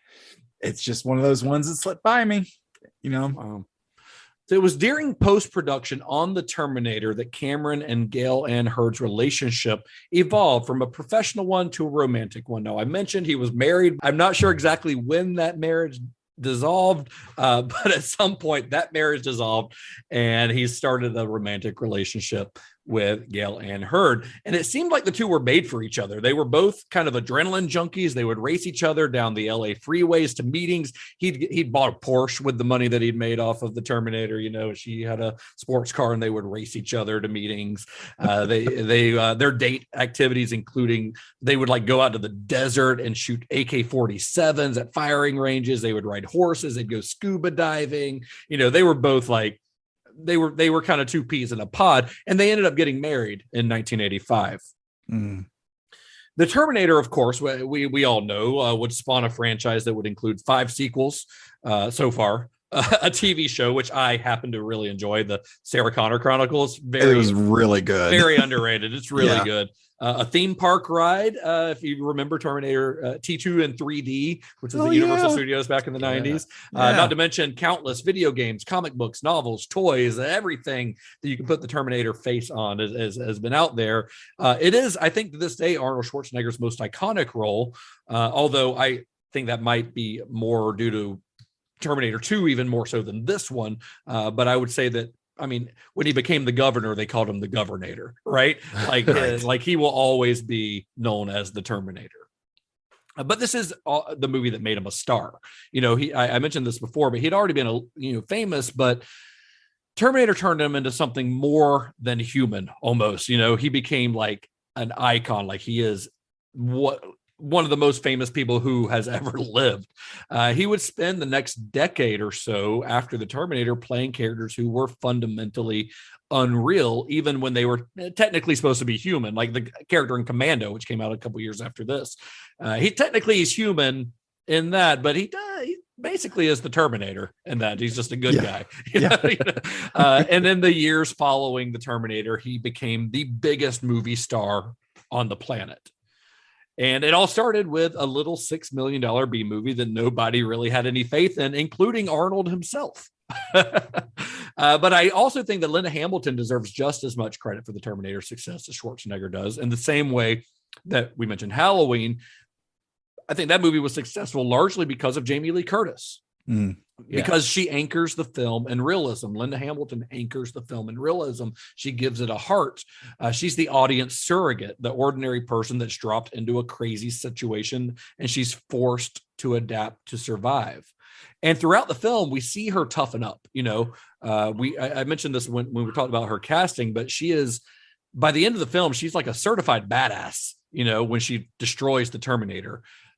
She starts off as just a flustered waitress who's going out on a date with her girlfriend, and by the end she's a badass, and it makes it so that when we see her as the sort of muscular, sinewy, mentally disturbed killing machine in Terminator 2, it's not really that jarring.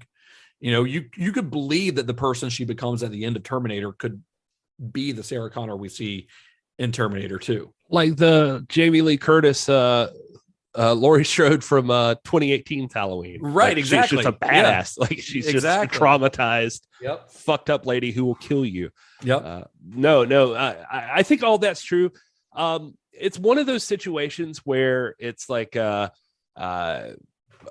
can't think of a better example than this. So I'm going to do it. But if you're talking about pro wrestling, like people talk about like the WWF and Vince McMahon or Hulk Hogan, and it's like Vince McMahon created the whole thing, right? Like it all exists because of Vince McMahon, but also it has a little more weight to it because of Hulk Hogan being Hulk Hogan. Right. And so it's a little different, but you get my point. It's the Terminator would be cool, and you could argue it would still be a successful thing without Arnold Schwarzenegger, but Arnold Schwarzenegger brought something to it that would not exist without Arnold Schwarzenegger. Like, there's just certain aspects of it that just wouldn't be the same if Arnold Schwarzenegger hadn't been in the position of being the star. I don't know that it would be as iconic as it is now.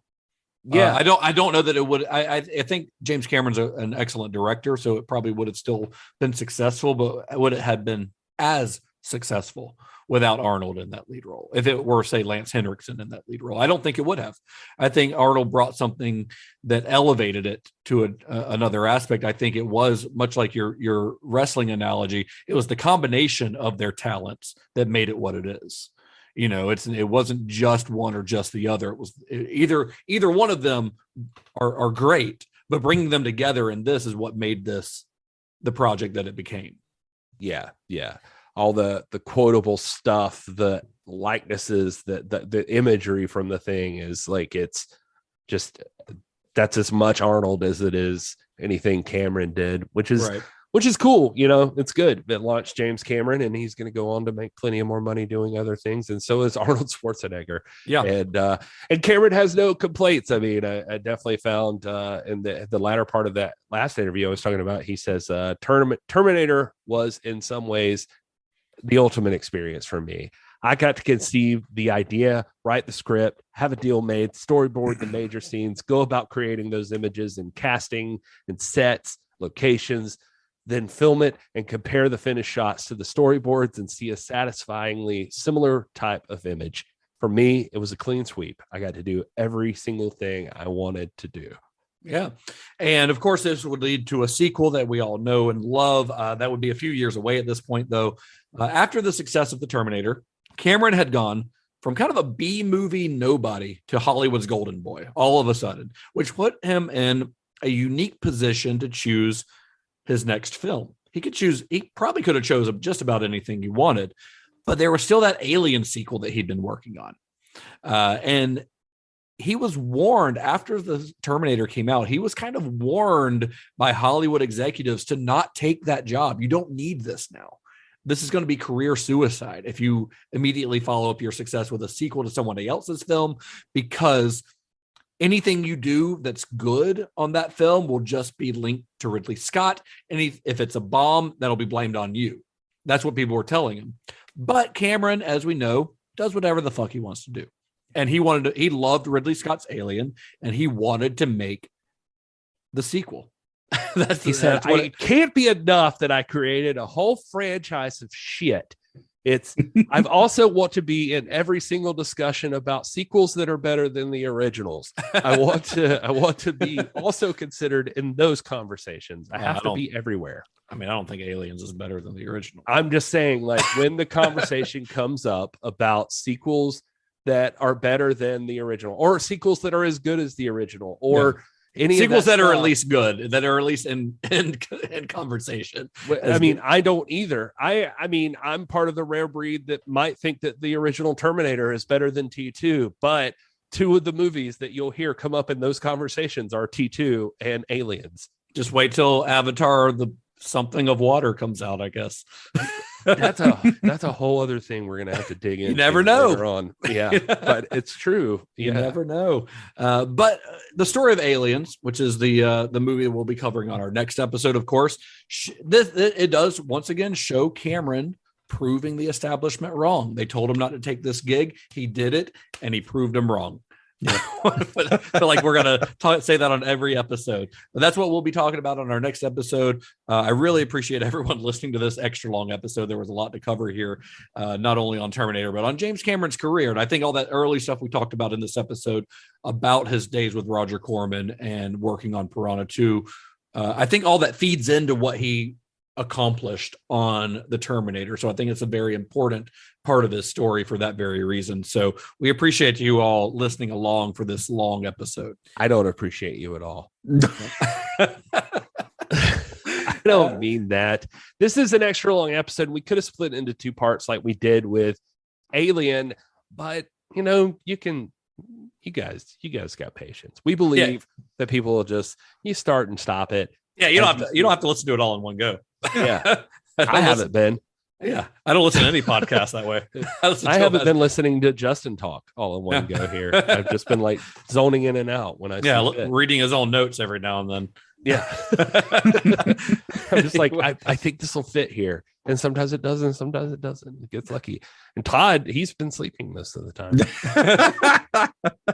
Yeah, I'm looking forward to continuing with this because there's so much in there that Justin just unpacked, you know, history wise. And now I'm looking forward to seeing the progression of Jimmy Cameron as he progresses through his career and what that means for later films. I'm going to be honest with you. I'm going to hate you if you keep calling him that this whole time. That joke's already worn its welcome. Yep. But it's going to happen. Just wait for it.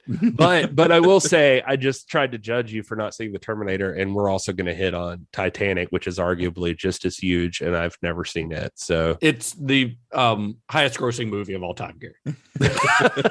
Okay, so not arguably just as huge. Anyway, I guess that's it for this episode. Thanks again. We'll be talking about Aliens next time. Of course, you can find all of our episodes at cinemashock.net.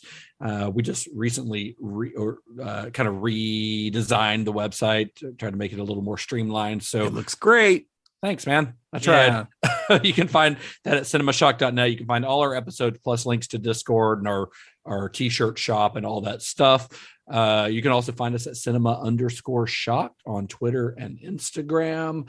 We are also on YouTube, which Gary's been working on, getting all of our episodes up on YouTube, along with some bonus material and things like that up there.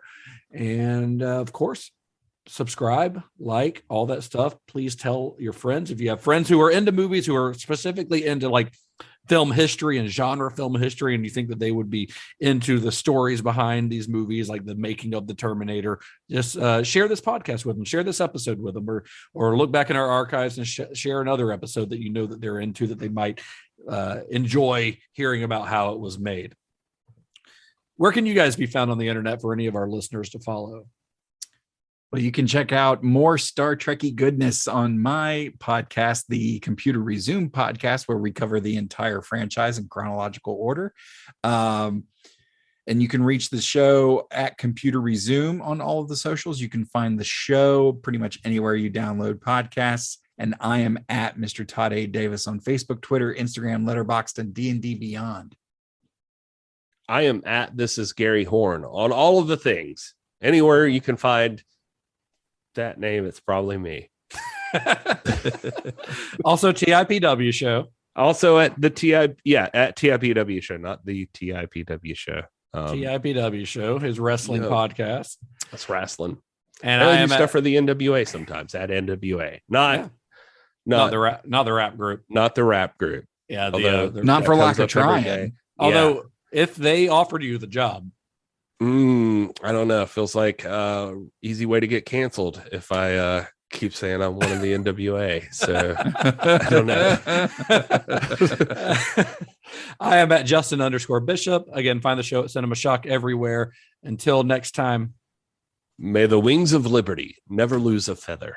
And be excellent to each other. Come with me if you want the keys.